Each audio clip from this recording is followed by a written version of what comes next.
ত্রিকোণমিতি।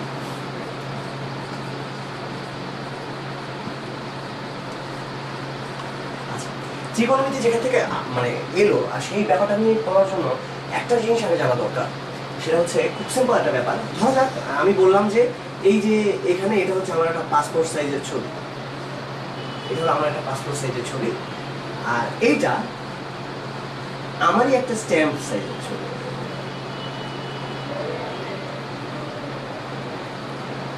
এখন কোয়েশ্চেন হচ্ছে যে যখন আমরা এরকম একটা স্ট্যাম্প সাইজের ছবি আর একটা পাসপোর্ট সাইজের ছবি পাশাপাশি দেখি, দুজনকে আলাদা মানুষ মনে হয়? আলাদা মানুষ কিন্তু মনে হয় না, মনে হয় যে দুজনেই একই মানুষ।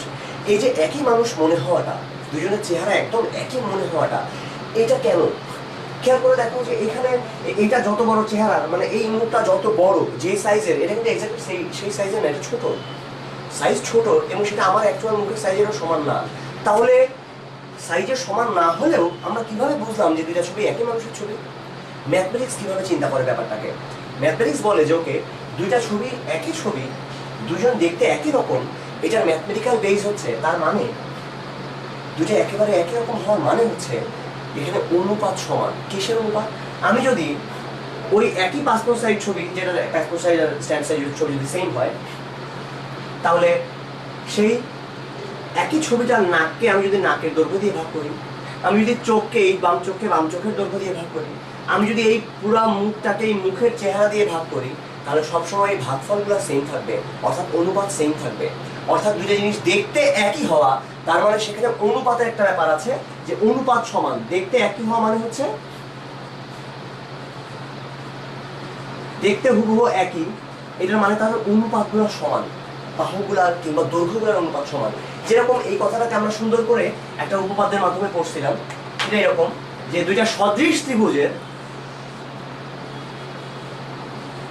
বাহুগুলোর অনুপাত সমান হয়। এই দুটো ত্রিভুজ যদি সদৃশ হয়, তাহলে এই বাহুকে যদি এই বাহু দিয়ে ভাগ করা যায়, এই বাহুকে এই বাহু দিয়ে ভাগ করা যায়, এবং এই বাহুকে যদি এই বাহু দিয়ে ভাগ করা যায়, তাহলে সব ক্ষেত্রেই দেখা যাবে যে বাহুগুলোর অনুপাত সেম থাকে। এটা আমরা পড়েছিলাম সদৃশ ত্রিভুজের ক্ষেত্রে।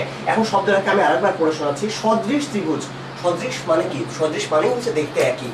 দেখতে একই হলেই সেগুলার অনুপাত সমান থাকে। এটা শুধু সদৃশ ত্রিভুজের জন্য সত্যি তাই না, এটা যে কোনো কিছুর জন্য সত্যি। যদি এরকম একটা এইরকম চেহারার একটা কিছু হতো, আর আরেকটা যদি এরকম, যেটা দেখতে একদম একই রকম এরকমও হতো একটা, তাহলে এটাকে আমি যদি এই লেন্থকে যদি এই লেন্থ দিয়ে ভাগ করতাম, এই লেন্থকে যদি এই লেন্থ দিয়ে ভাগ করতাম, সব ক্ষেত্রে ভাগফল সেম আসতো। অর্থাৎ এটা শুধুমাত্র যে ত্রিভুজের ক্ষেত্রে সত্যি তা না, সদৃশ যে কোনো ফিগার, যে কোনো এই 2 ডাইমেনশনাল ফিগার আসলে বলতে গেলে, তাদের অনুপাতগুলো সবসময় সেম থাকে। এটা যখন আমরা জানলাম, তখন এইবার খেয়াল করা যাক যে সমকোণী ত্রিভুজের ক্ষেত্রে ব্যাপারটা কিরকম। সমকোণী ত্রিভুজ, দুইটা যদি ত্রিভুজ সমকোণী হয়, তাহলে অলরেডি আমরা শিওর যে তাদের মধ্যে একটা জিনিস সেম। দুইটা ত্রিভুজ দেখতে একই হওয়ার মানে আসলে খুব সিম্পল কথা, তাদের অ্যাঙ্গেলগুলো সমান। দেখতে একই হওয়া মানে অ্যাঙ্গেলগুলো সমান। এখন যদি সমকোণী ত্রিভুজ হয়, তাহলে অলরেডি আমরা একটা কোণ সম্পর্কে শিওর যে তাদের দুজনই সমকোণ আছে, একটা অ্যাঙ্গেল বোঝা গেল। এখন আর একটা অ্যাঙ্গেল যদি সেম হয়, তাহলেই বলা যায় দুইটা সদৃশ। কারণ হচ্ছে ত্রিভুজের 3 কোণের সমষ্টি তো 180 ডিগ্রি। তার মানে যদি যে কোনো দুইটা কোণ সমান হয়ে যায়, তার মানে বাকি কোণটা অটোমেটিক্যালি সমান হবে 180 ডিগ্রি মিলাতে হলে।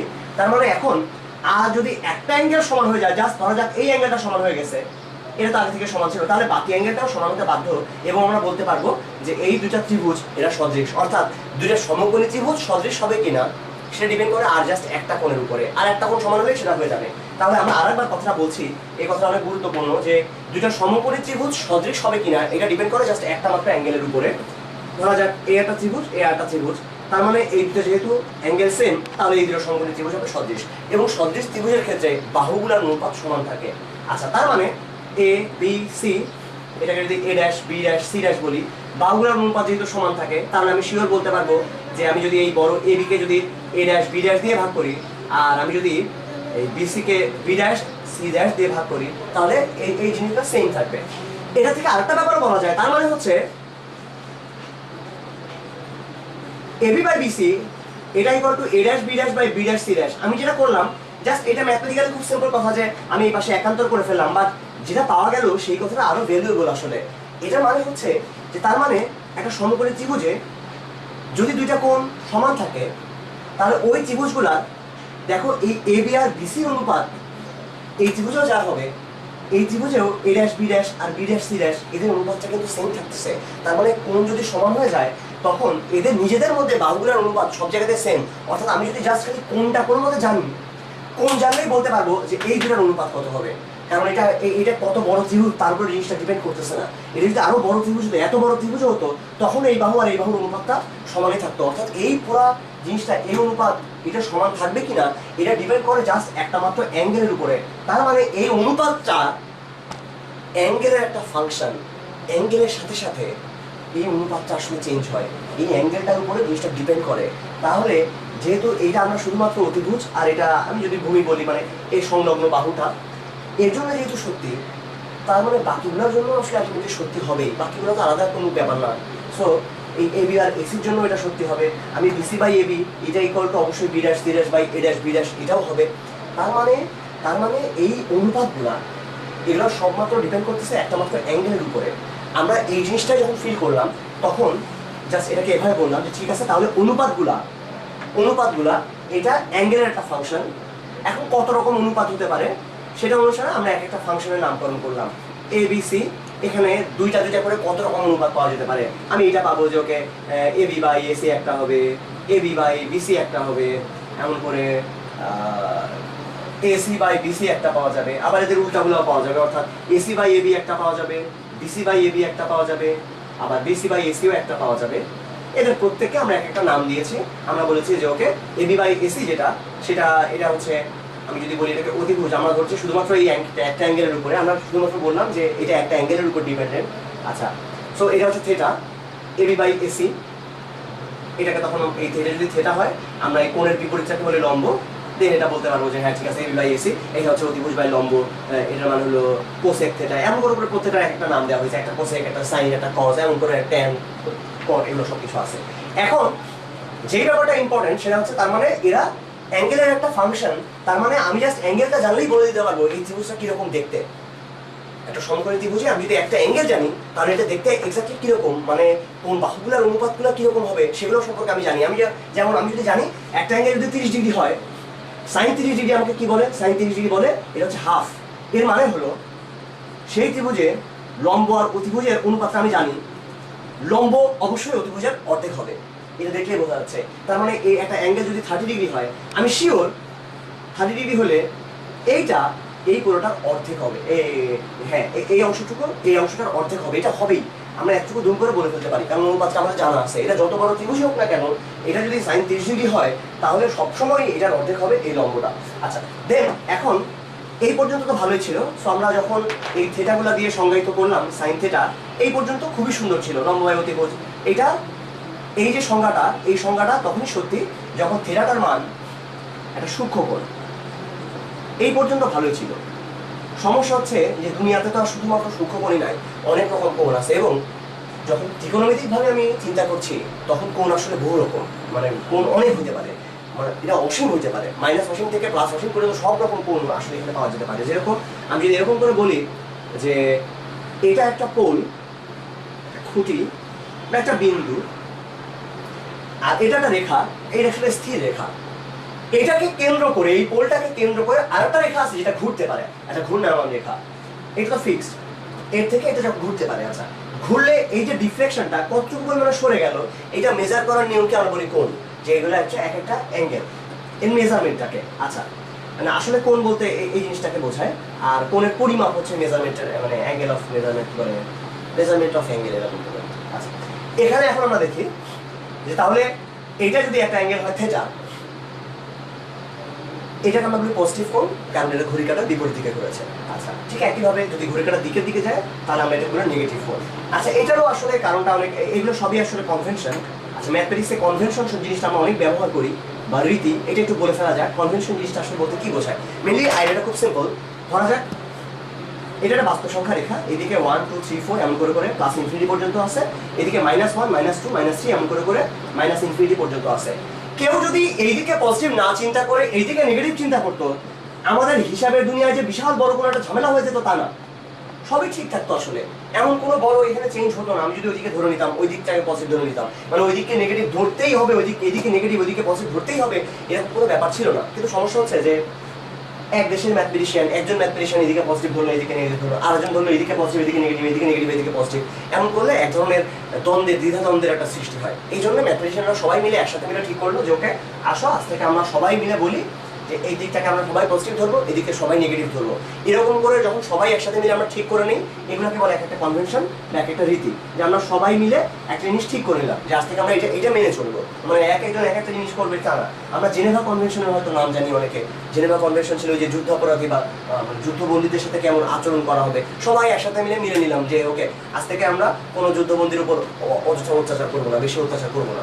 এই টাইপের একটা ব্যাপার সবাই মিলে একসাথে মেনে নেওয়া। তো তেমনভাবে আমরা মেনে নিয়েছি যে এই দিকটা পজিটিভ, ঠিক একইভাবে এই দিকটাকে আমরা ধরে নিয়েছি পজিটিভ আর এই দিকটাকে নেগেটিভ। যখন উপরে নিচে এই বরাবর অক্ষ নিয়ে আমরা চিন্তা করি, আমরা ধরি উপরের দিকে পজিটিভ, নিচের দিকে নেগেটিভ, আর ডানে ধরি পজিটিভ, বামে ধরি নেগেটিভ। এখন খুব সিম্পল কথা আসলে, তার মানে আসলে এই জায়গায় এই ঘরে আমি যদি চিন্তা করি এটা একটা ঘর, সাপোজ আমাদের এখানে যে ঘরটা আছে এটাই চিন্তা করতে পারি, এই পাশে একটা দেয়াল আছে আর নিচে হচ্ছে মেঝে।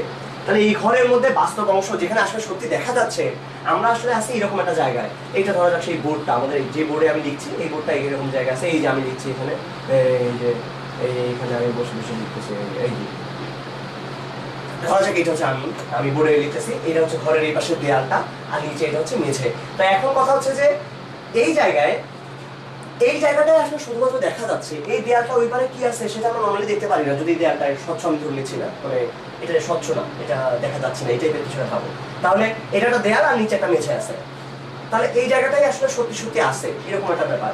তাহলে এখন চিন্তা করো যে যে ঘূর্ণায়মান রেখাটা আছে, সেই ঘূর্ণায়মান রেখাটা যদি ঘড়ি কাঁটার দিকে যায় তাহলে যে অঞ্চলে যায়, আর ঘড়ি কাঁটার বিপরীতে গেলে যে অঞ্চলে যায়, তার মধ্যে কোন অঞ্চলে গেলে আমরা সত্যি সত্যি একটা জায়গায় পাবো, মানে যেখানে সত্যি সত্যি দেখা যাচ্ছে। ঘড়ি কাঁটার বিপরীতে গেলে মোটামুটি একটা সত্যি সত্যি পাওয়া যাচ্ছে এই টাইপের কোনো একটা জায়গায়। এটা আসলে আমাদের কনভেনশনটা থেকে আসছে যে আমরা বলছিলাম এইদিকে পজিটিভ আর উপরে পজিটিভ, এই জন্য এই জায়গাটা হচ্ছে পজিটিভের এলাকা। এই পজিটিভের এলাকায় তুমি যদি ঢুকতে চাও তাহলে তোমাকে ঘড়ি কাঁটার বিপরীত দিক দিয়ে যেতে হবে, এই জন্য ঘড়ি কাঁটার বিপরীত দিকটাকে আমরা ন্যাচারালি পজিটিভ ধরে নিই। আচ্ছা, এই কনভেনশনটার সাথে আরো অনেকগুলো কনভেনশন একসাথে জড়িত। এই যে ঘড়ি কাঁটার বিপরীতে ধরলে পজিটিভ, এটার সাথে আরেকটা জড়িত হচ্ছে, তোমরা ভেক্টরের ক্রস গুণনের কথা অনেকে জানো, ভেক্টরের গুণনের ক্ষেত্রে ক্রস গুণন করা হয়। আচ্ছা, ভেক্টরে যখন ক্রস গুণন করা হয় তখনও এই যে আমরা বলি এটা যদি এ আর এটা যদি বি হয়, ভেক্টরের ক্রস গুণন করলে আসলে কি পাওয়া যায়? আসলে ক্রস গুণন করলে পাওয়া যায় একটা ক্ষেত্রফল, এরিয়া পাওয়া যায়। এখন খুব সিম্পল প্রশ্ন হচ্ছে, আমি যদি বলি যে ওকে এ আর বি দিয়ে মিললে এরকম একটা সামান্তরিকের আসলে ক্ষেত্রফল পাওয়া যায়, এ ক্রস বি করলে যেটা পাওয়া যায় একটা সামান্তরিকের ক্ষেত্রফল পাওয়া যায়। এখন প্রশ্ন হচ্ছে সামান্তরিকের দিক কোন দিকে? এই যে দুটা ভেক্টর এরা যেই তলের উপরে আছে, এই যে সামান্তরিকটা সেই তলটা কোন দিকে তাকায় আছে এটা আইডিয়া করো তো।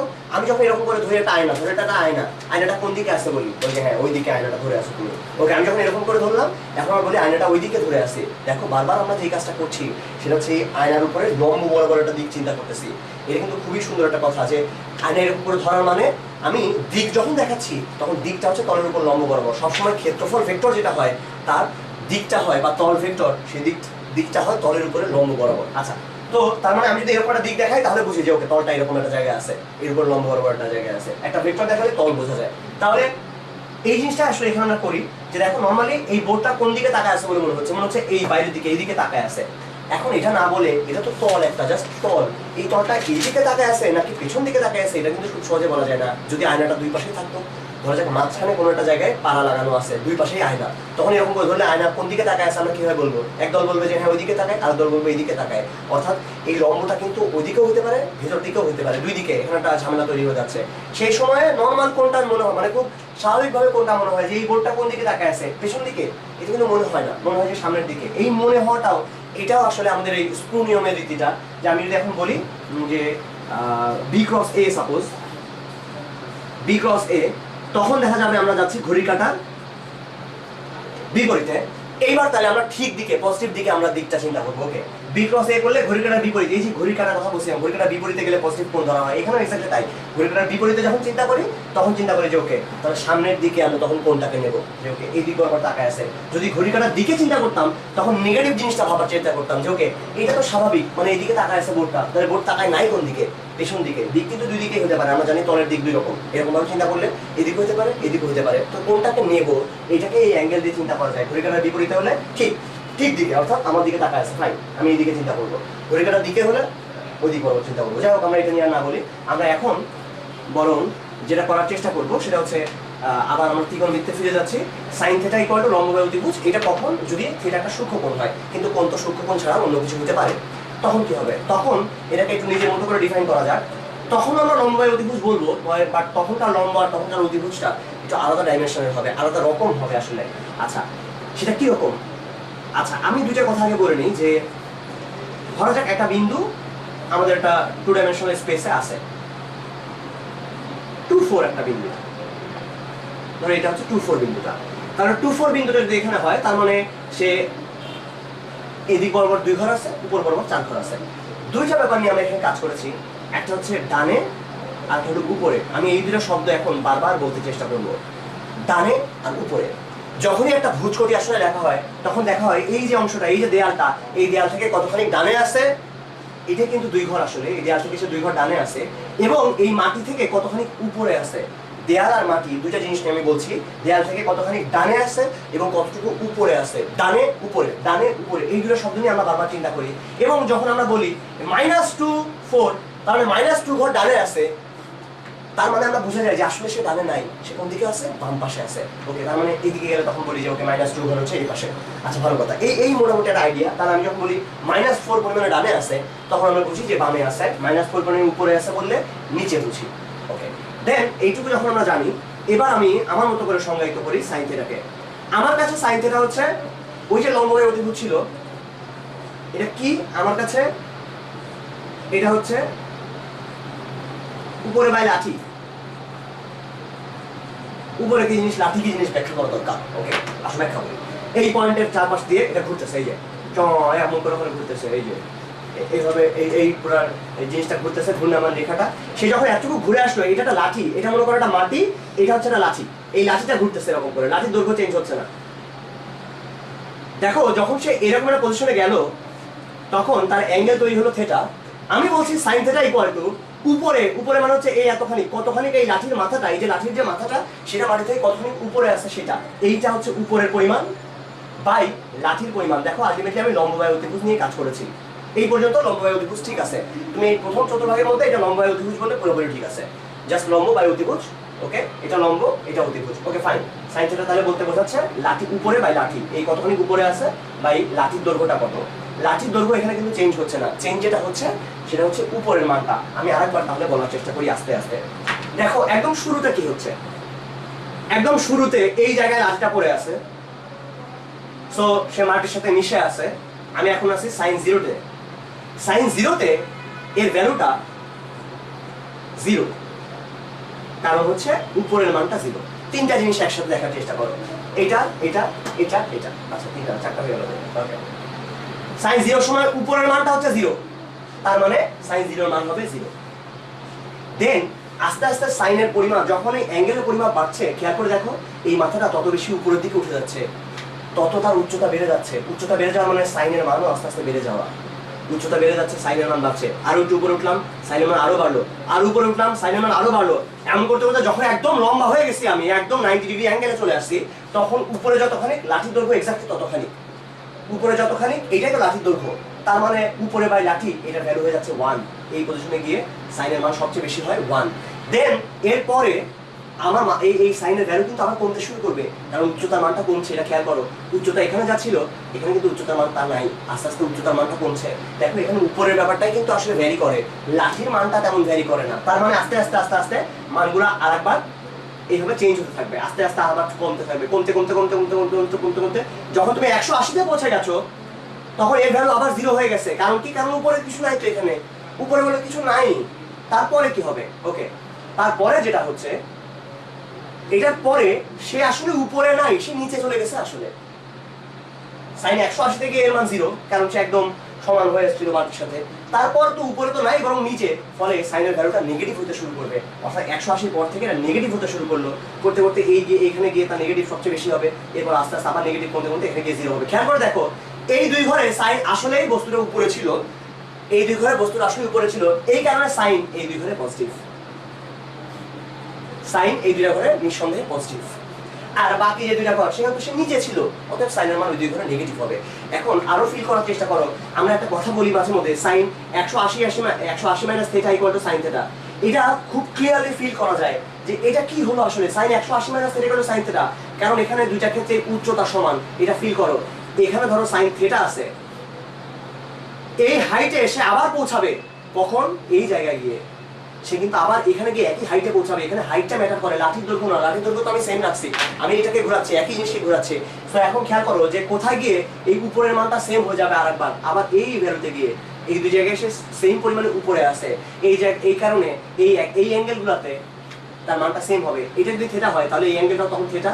ফলে এখান থেকে এই পর্যন্ত যদি চিন্তা করা যায়, এটা হবে 180 মাইনাস থিটা। তার মানে হচ্ছে সাইন থিটার ভ্যালু যা, এই যে সাইন থিটার ভ্যালু এবং সাইন 180 মান যা, এই দুটো সেম। দেখো এই যে sine 180 minus theta, sorry sine theta এবং সাইন 180 মাইনাস থিটা, এই দুটার ক্ষেত্রে এর মান সেম, কারণ দুটারই হাইট সেম। এখন আমি যদি গ্রাফ থেকে দেখি তাহলেও খুব সুন্দর করে দেখা যায়। খেয়াল করো, এটা হচ্ছে থিটা পরে আর এটা হলো 180 থেকে থিটা আগে, সেম কথা আসলে। এটা যা মিন করে এটা এক্স্যাক্টলি একই কথা মিন করে, অর্থাৎ সাইন থিটা এটা যা মিন করে সাইন 180 থেকে থিটা আগে, অর্থাৎ সাইন 180 মাইনাস থিটা, এটা এক্স্যাক্টলি একই ভ্যালু দেয়। দেখো এখানে যে ভ্যালুটা পাওয়া যাচ্ছে সাইনের, এটা হলো সাইনের মানটা, এই হাইটটা হচ্ছে সাইনের মানটা, এটাও যা এখানেও সাইনের ভ্যালু একই। আচ্ছা, এই পর্যন্ত তো আমরা দেখলাম।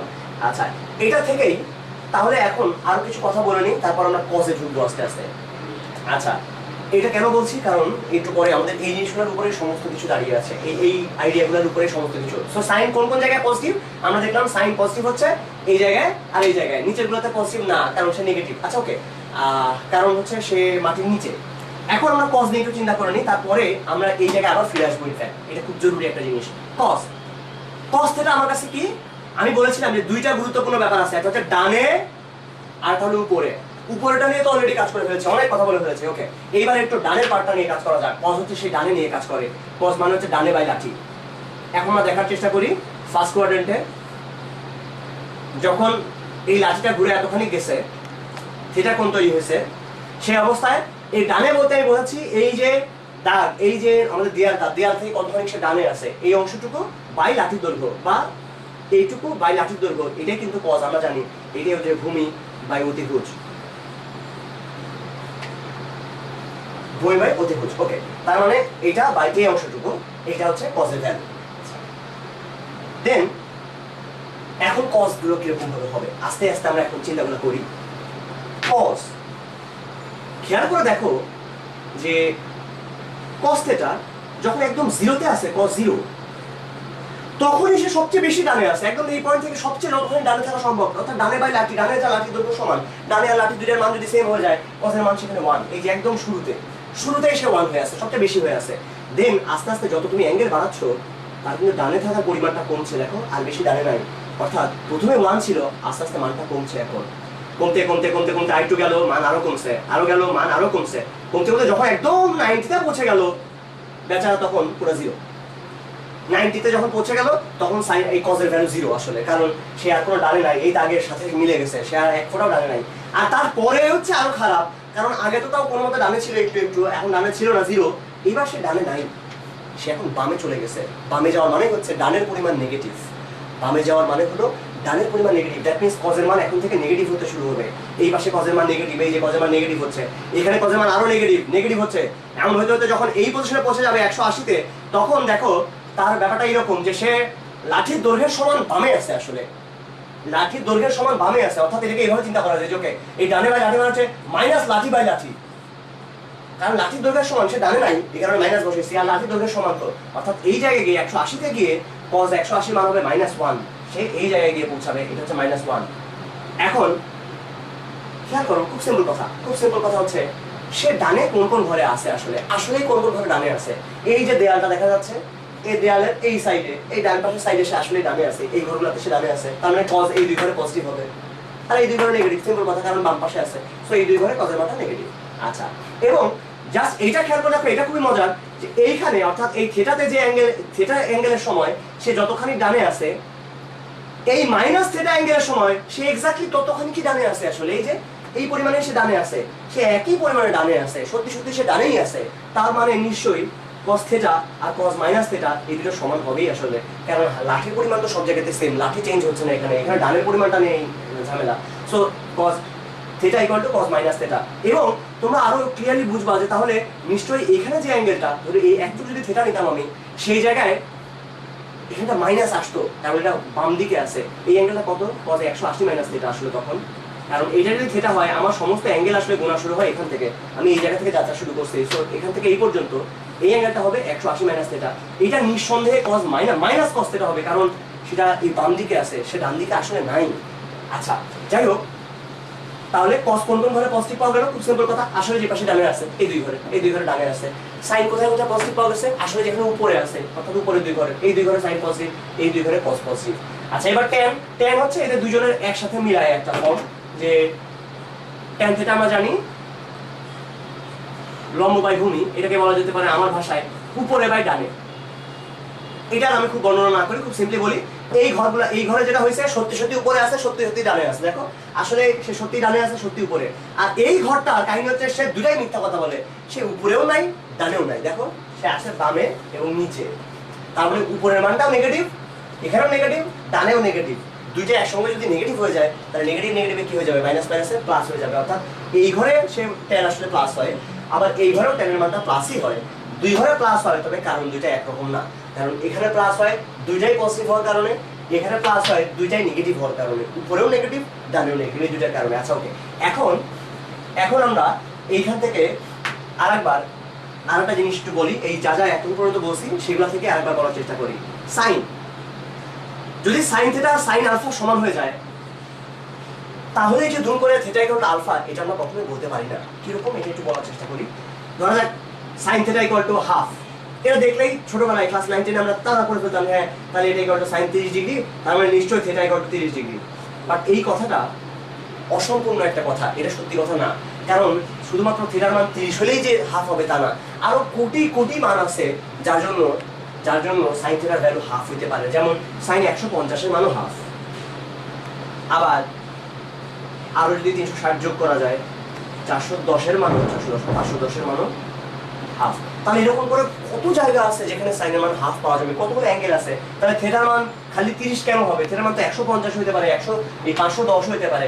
তার মানে থিটার জন্য একটা জেনারেল ফর্ম আমার দরকার, যেটা দিয়ে সবগুলো মান পাওয়া যাবে।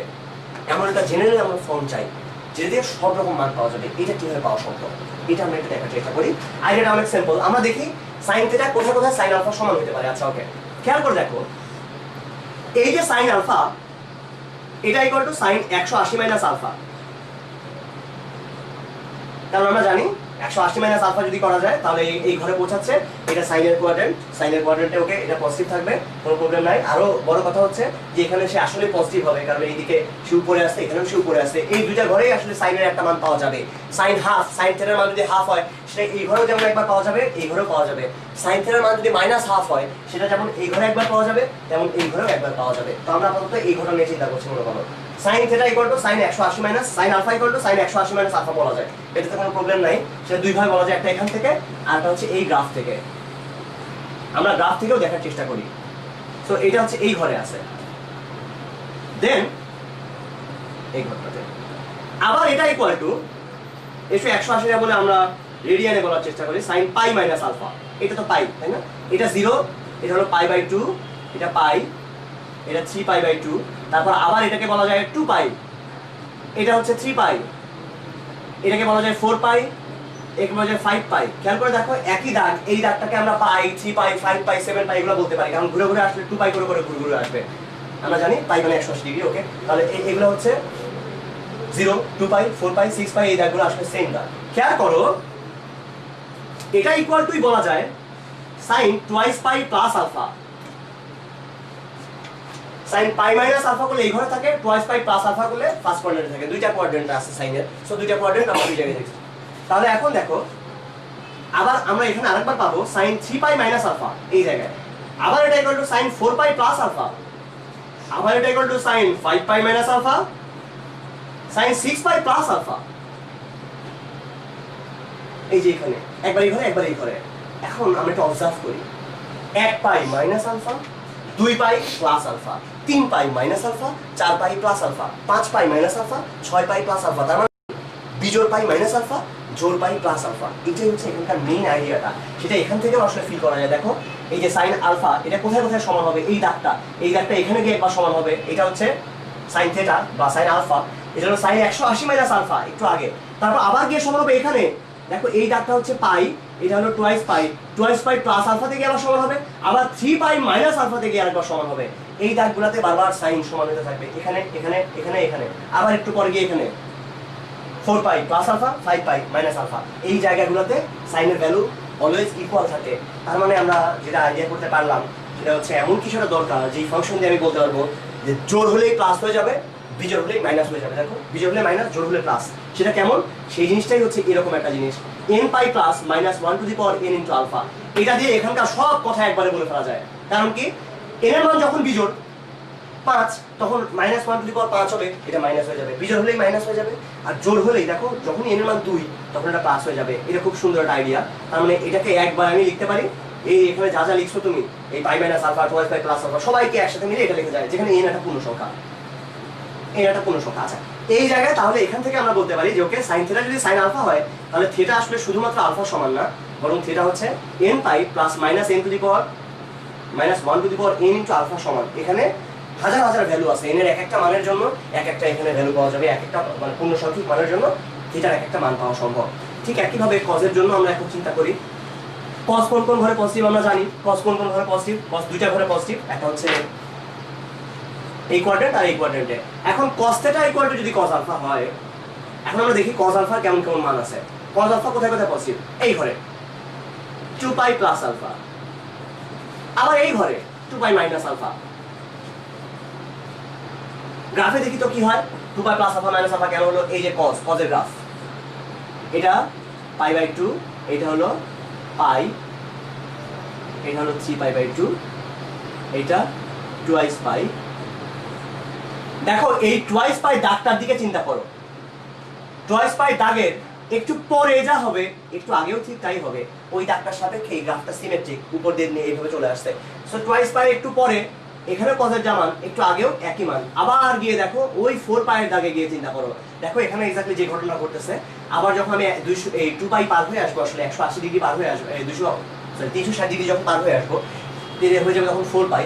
4 পাই প্লাস আলফা করলে তখন ফার্স্ট কোয়াড্রেন্টে, 4 পাই মাইনাস আলফা করলে থার্ড কোয়াড্রেন্টে। এরা সবাই ফোর্থ কোয়াড্রেন্টে, sorry first second third fourth কোয়াড্রেন্টে পড়বে। দ্যাট মিন্স সেটাও আবারও পদের সমানই হয়ে যাবে, অর্থাৎ 4 pi plus alpha 4 pi minus আলফারও এটা সমান হয়ে যাবে।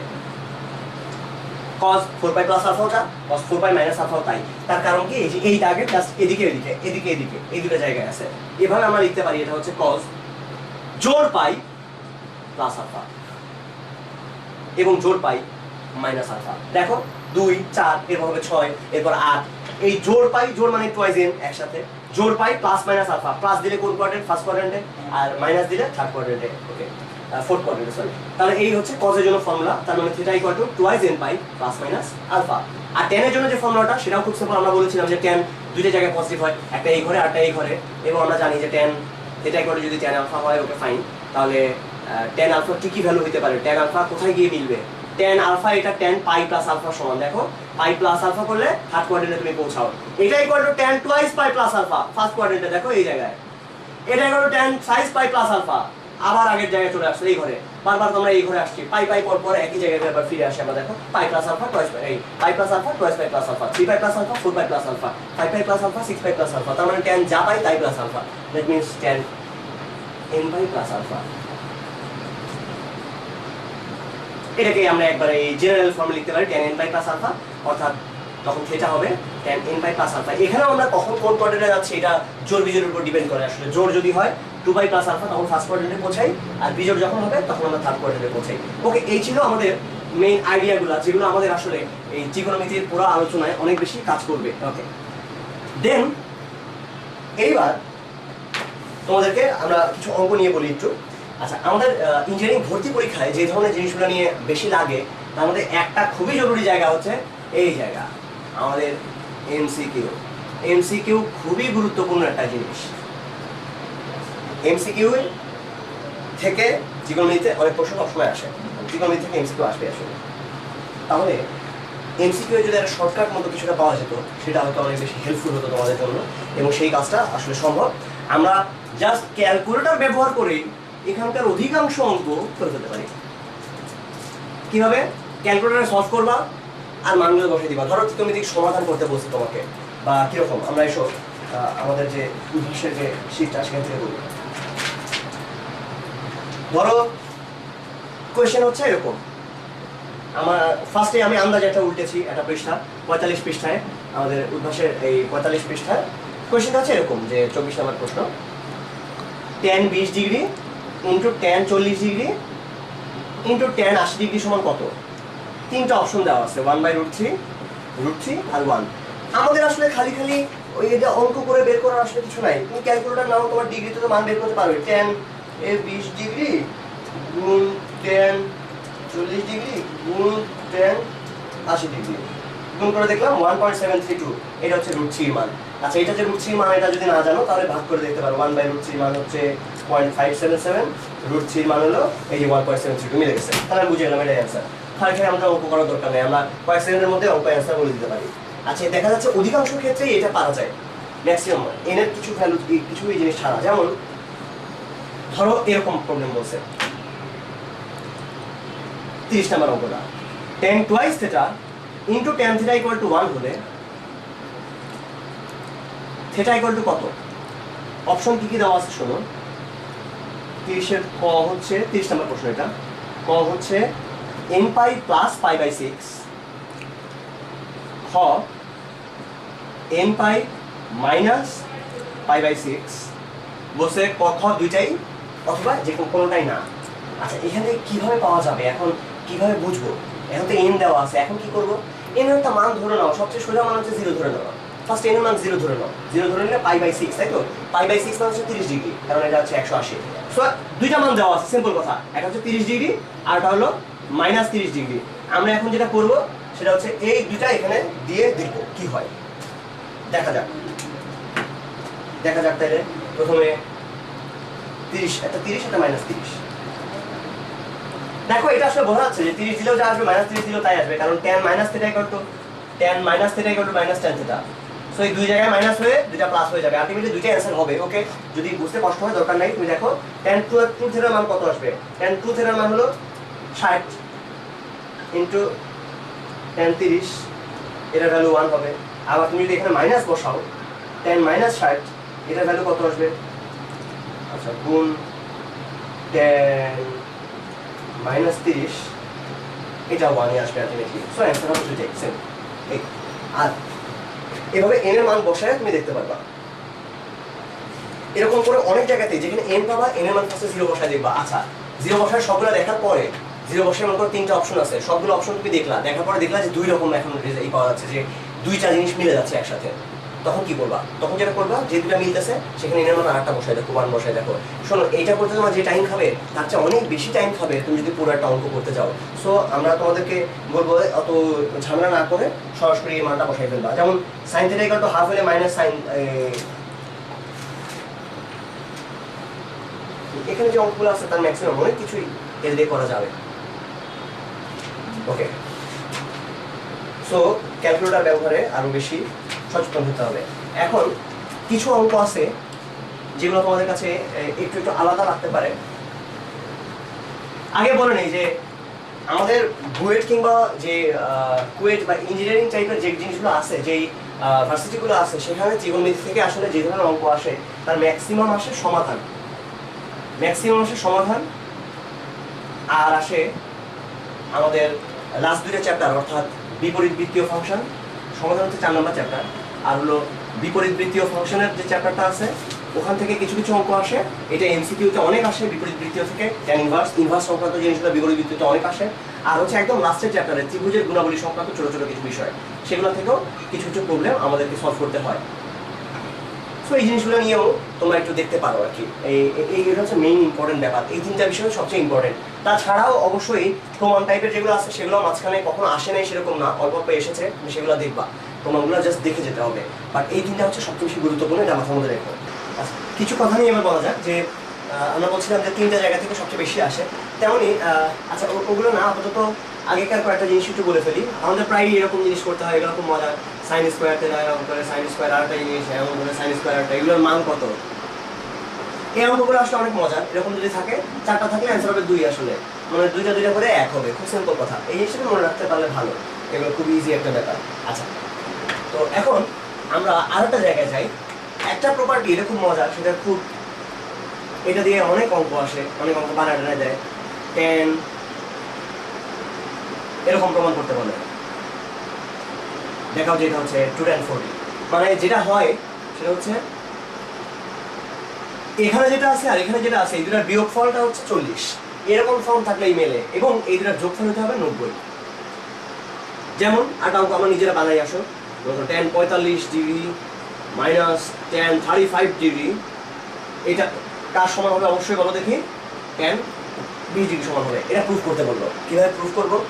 প্রুফ করার ব্যাপার না, আসলে আমরা জেনারেল কেসটা প্রুফ করে ফেলি, তাহলেই আসলে মেইন ব্যাপারটা হয়ে যাবে। আমাদের প্রমাণ করতে হবে যে a plus B equal to যদি π/2 হয়,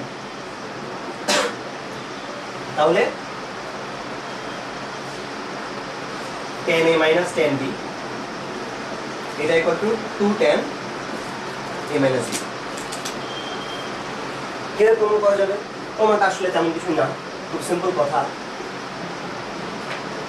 tan a minus tan b। আচ্ছা, tan b জিনিসটা কি আসলে? আমরা b জানি কি, b হচ্ছে π/2 মাইনাস a। আচ্ছা, এই ফর্মটুকু সম্পর্কে আইডিয়া থাকলে আসলে হয়ে গেল। এসব আমরা যে কোনো একটা রেখা থেকে ভাঙাই, তাহলে দেখবা প্রুফ হয়ে গেছে। যারা একটু শুধু ভাঙাও, কারণ 2 tan, আমরা এখানে একটাই মাত্র ফর্মুলা জানি, tan a মাইনাস b মনে করো, tan a মাইনাস b কে ভাঙানো যায় কত আসে? tan a মাইনাস b কে যদি আমরা ভাঙি তাহলে আসবে tan a minus tan b by 1 plus tan a tan b। খেয়াল করে দেখো এটার সাথে মেলানোর জন্য কি লাগে, tan a minus tan b নিচে খালি যদি কোনো মতো 2 বলতে পারতাম, 2টা এই পাশে উঠে গেলে আমাদের প্রমাণ শেষ, এবং নিচে তার মানে 2 আসবেই, উপরে আবার সব বাদ দাও, নিচের অংশটা খালি 2 হতে হবে, তার মানে একটুকের মান হতে হবে 1। এইটা দেখাতে পারলে আমাদের আসলে কাজ শেষ, এবং এটা 1 যে হবে এটা এমনি বোঝা যায়। তাহলে tan a R tan b কত আসলে? tan b হচ্ছে π/2 মাইনাস a, দেখো তার মানে tan π/2 মাইনাস a করলে এখানে cot a হয়ে যাবে, আর tan a গুণ cot a এই দুটো গুণ করলে হয়ে যাবে 1 1 1, এখানে হয়ে গেল 2, তাহলে tan a minus tan b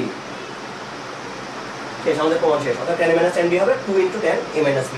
আবার বলি আমি কথাটা কি হলো আরেকবার দেখো, tan a R tan b ছিল, b এর জায়গায় হচ্ছে π/2 মাইনাস a বসাই দিবা এখান থেকে, তাহলে tan π/2 মাইনাস a মানে হচ্ছে cot a, tan a R cot a গুণ করলে 1 শেষ, 1 over 2 শেষ। ওকে, এবার আসো আমি ছোট ছোট কিছু জিনিস একটু বলতে থাকি, যেসব জিনিস বুয়েটে বহুবার এসেছে, এই টাইপের কিছু জিনিস। আচ্ছা, এগুলোর মধ্যে একটা জিনিস একটু জেনে রাখো, এটা খুব মজার। যদি আমাদের কাছে এরকম কিছু থাকে 2 cos π/16, এটার ভ্যালু কত? এটার মান খুব মজা করে বলা যায়, এটার মান হবে √2 + √2 + √2। কি হলো দেখবা এখানে পাওয়ার কত আছে 2 এর, 2 এর যত পাওয়ার হবে তার চেয়ে একটা কম, যত পাওয়ার তার চেয়ে একটা কম সংখ্যক টুপি থাকবে।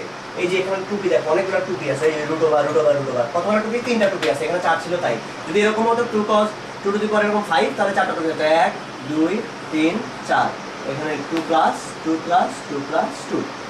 আচ্ছা, যদি এখানে সাইন থাকতো কজের জায়গায়, তাহলে শুধুমাত্র প্রথম জায়গাটায় মাইনাস হতো। এটা কেন হলো সেটার কারণটাও খুব সোজা আসলে। আলটিমেটলি আমরা চেষ্টা করতেছি এইটাকে দিয়ে যেটা জানা আছে আমাদের সেই জিনিসটার মানটা বের করে সেই ফর্মে নিয়ে যাওয়া। আমাদের π/2² এর মান কিন্তু আমরা জানি, π/2² মানে π/4 মানে 45 ডিগ্রি। আমরা জানি cos 45 ডিগ্রির ভ্যালু হচ্ছে √1/√2। এটা যেহেতু আমরা জানি, ওই ফর্মে নিয়ে যাওয়ার জন্যই আমরা এটা বানানোর চেষ্টা করছি আসলে। আচ্ছা, এটা বইয়ের একদম সোজা অঙ্ক, আমরা এটা নিয়ে এখন না দেখাই, বরং তোমাদেরকে একটা আইডিয়া একটু শেয়ার করা যাক। ধরো এরকম একটা প্রবলেম আছে, sin³ x + sin³ x + 120 + sin³ x - 120, এটা ভ্যালু কত? তোমাদের একটা ফর্ম মনে আছে কিনা? ক্লাস 9 10 আমরা একটা ফর্মুলা ট্রাই করতাম যে a³ যদি a + b + c = 0 হয়,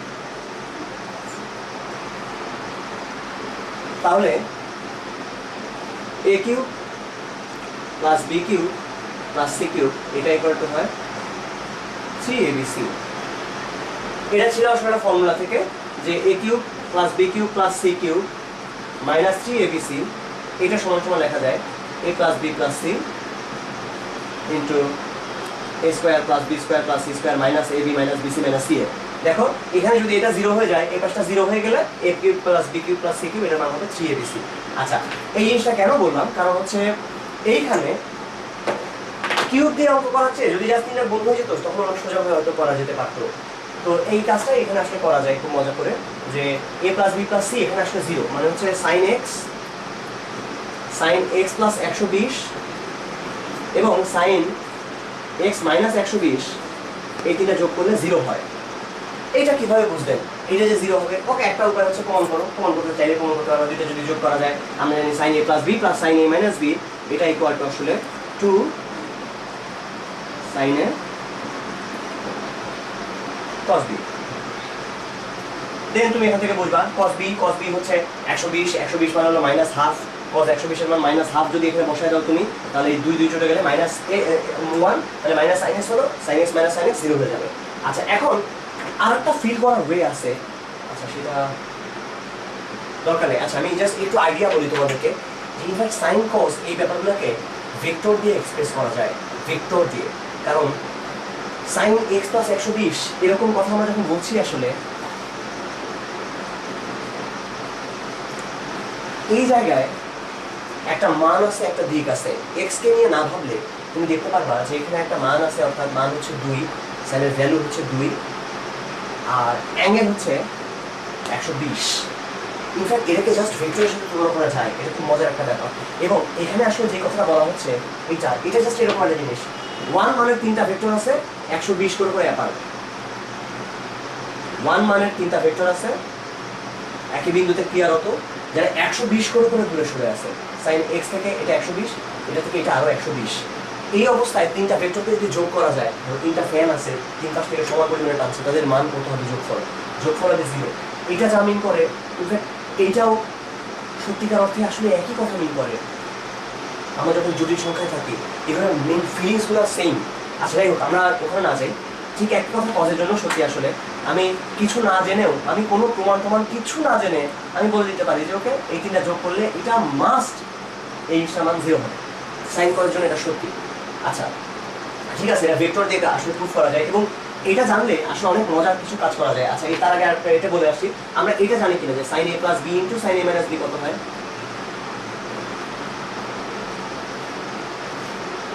আমরা নর্মাল ফর্মুলা থেকে চিন্তা করতে পারবো হয়তো, যে আমরা জানি সাইন এ প্লাস বি হচ্ছে sine A cos B plus cos A sine B, আর এটা হচ্ছে মাইনাস, মানে এটা কি হতে পারে?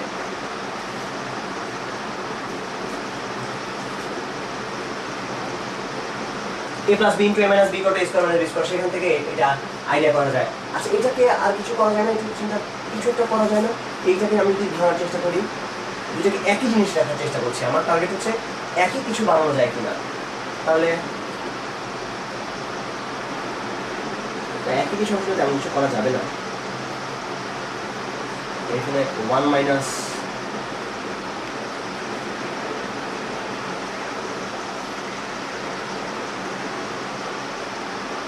কি দাঁড়ালো? Sine square A minus sine square A sine square B minus sine square B. তেমন কিছু আমরা করতে পারি না আসলে। Sine square A sine square B, না কে বলেছে পারি নাই? আমরা সুন্দর একটা ফর্মে নিয়ে আসতে পারছি। আমরা জানি তার মানে এখন যে sine A plus B into sine A minus B, এটা হচ্ছে sine square A minus sine square B. Just এটা দিয়ে ব্যাখ্যা করা যায়। আচ্ছা, ওকে ফাইন, তাহলে ঠিক আছে। এখন তাহলে এটা যখন আমি জানি, দেন আমরা একটু আগে যে অঙ্কটা করেছিলাম সেটা এখন মনে করা যাবে। আমাদের টার্গেট ছিল এই জিনিসটা মান বের করা, sine cube x plus sine cube ওইটা। আচ্ছা, 3টা কিউব যখন যোগ হচ্ছে, আমরা একটু আগে একটা ফর্মুলা শিখেছিলাম, যদি এদের 3জনের মান যদি যোগফল যদি 0 হয়, তখন A cube plus B cube plus C cube এগুলো 3 into A B C. Then এখন আমরা যেটা শিখেছি সেটা হচ্ছে sine A plus B into sine A minus B. এটা কি জিনিস? ওকে, এটা আমরা জানি, এটা হচ্ছে sine square X minus sine square 120। Okay, sine square 120 এর মান তো আমরা জানি। আমরা জানি সাইন 120 মানে সাইন 60 ডিগ্রি। সাইন 60 ডিগ্রির মান হচ্ছে √3/2, আর সাইন স্কোয়ার 60 ডিগ্রি মানে 3/2 আসবে, শুধুমাত্র 3/4 আসবে এখানে, এটা হলো 3/4। গুড, তাহলে যা পাওয়া যায় সেটাই হবে অ্যান্সার।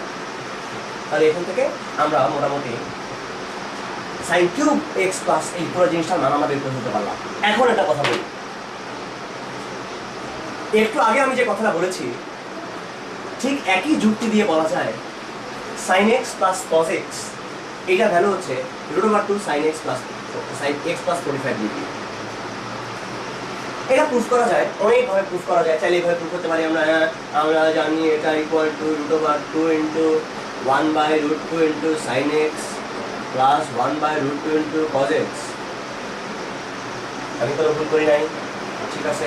এটা যেটা হবে sin x into cos 45 degree এটার মান plus cos x into sin 45 degree, তো এটা হবে √2 into sin a plus b। প্রমাণিত। এই জিনিসটাকেই জাস্ট দেখে বলে দেওয়া যায় যে হ্যাঁ এটা আসলে কি হয়েছে, হ্যাঁ sin x, আর এটা হলো sin x প্লাস 90। এটা sin x, এটা x প্লাস 90। এদের লব্ধি কোথায় হবে? এদের লব্ধি হবে এই জায়গায়, এদের মান 1 করে করে, এদের মান 1, এদের লব্ধি হবে এই জায়গায়, এবং সেই লব্ধিটার মান হবে √2। কারণ এটা 1 এটা 1 হলে পিথাগোরাসের সূত্র বলে 1 আর 1 মিলে √2 হবে। এই অ্যাঙ্গেলটা কত হবে এটা আমরা জানি আসলে, এই অ্যাঙ্গেলটা ভ্যালু হবে 45 ডিগ্রি। সো এটা বলতেছে √2 sin x প্লাস 45 ডিগ্রি। এই যে যোগ করেছে সেটা পাওয়া যাবে, কিন্তু আসলে এটা সত্যি কথা, এটা হবেই। অন্যভাবেও বলা যায়, আমি যদি cos দিয়ে চিন্তা করতাম তাহলেও ঠিক ছিল।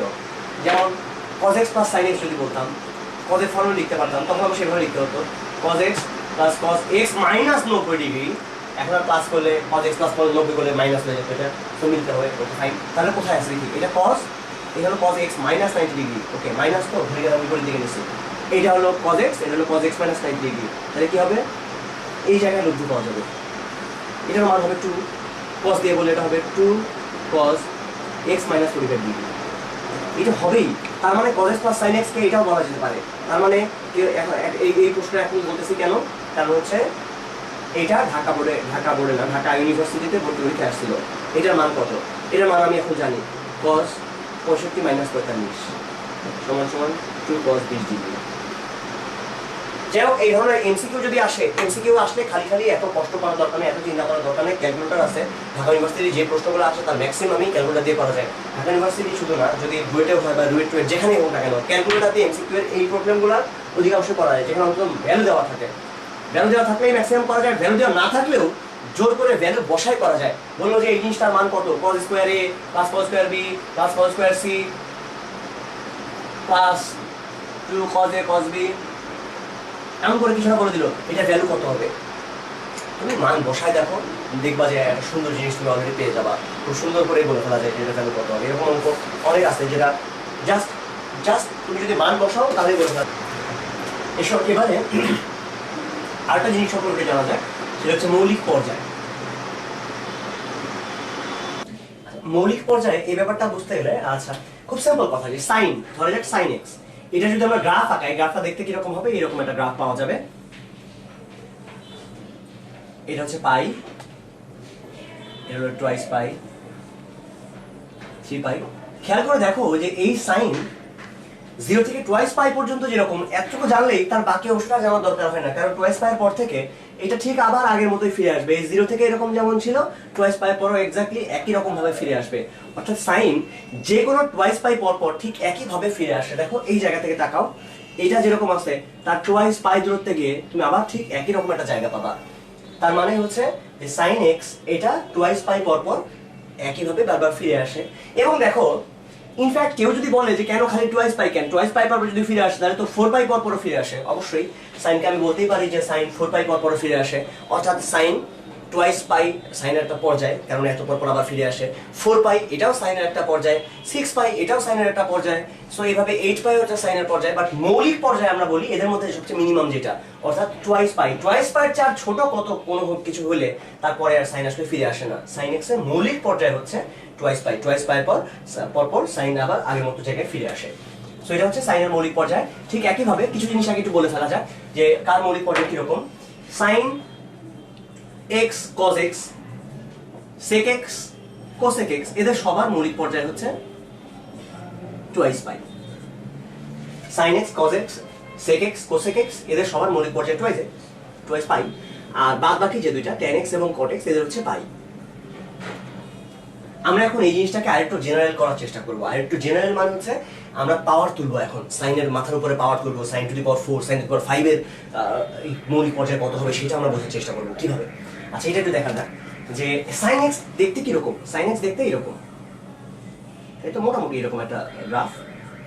আমি যদি sin স্কোয়ার x নেই তখন কি হবে? sin স্কোয়ার x যদি নেওয়া যায় তখন খেয়াল করো যে এই জায়গায় ছিল +1 আর এখানে -1। ইনফ্যাক্ট +1 কে যদি স্কোয়ার করা যায় সেটাও যেমন +1 হবে, -1 কে স্কোয়ার করলেও সেটা কিন্তু +1ই হয়ে যাবে। তার মানে এই ব্যাপারটা কিরকম একটু খেয়াল করো এখানে, যে এই পর্যন্ত এটা হচ্ছে পাই পরিমাণ, দেন সাইন যেটা হবে সেটা এইরকম দেখতে।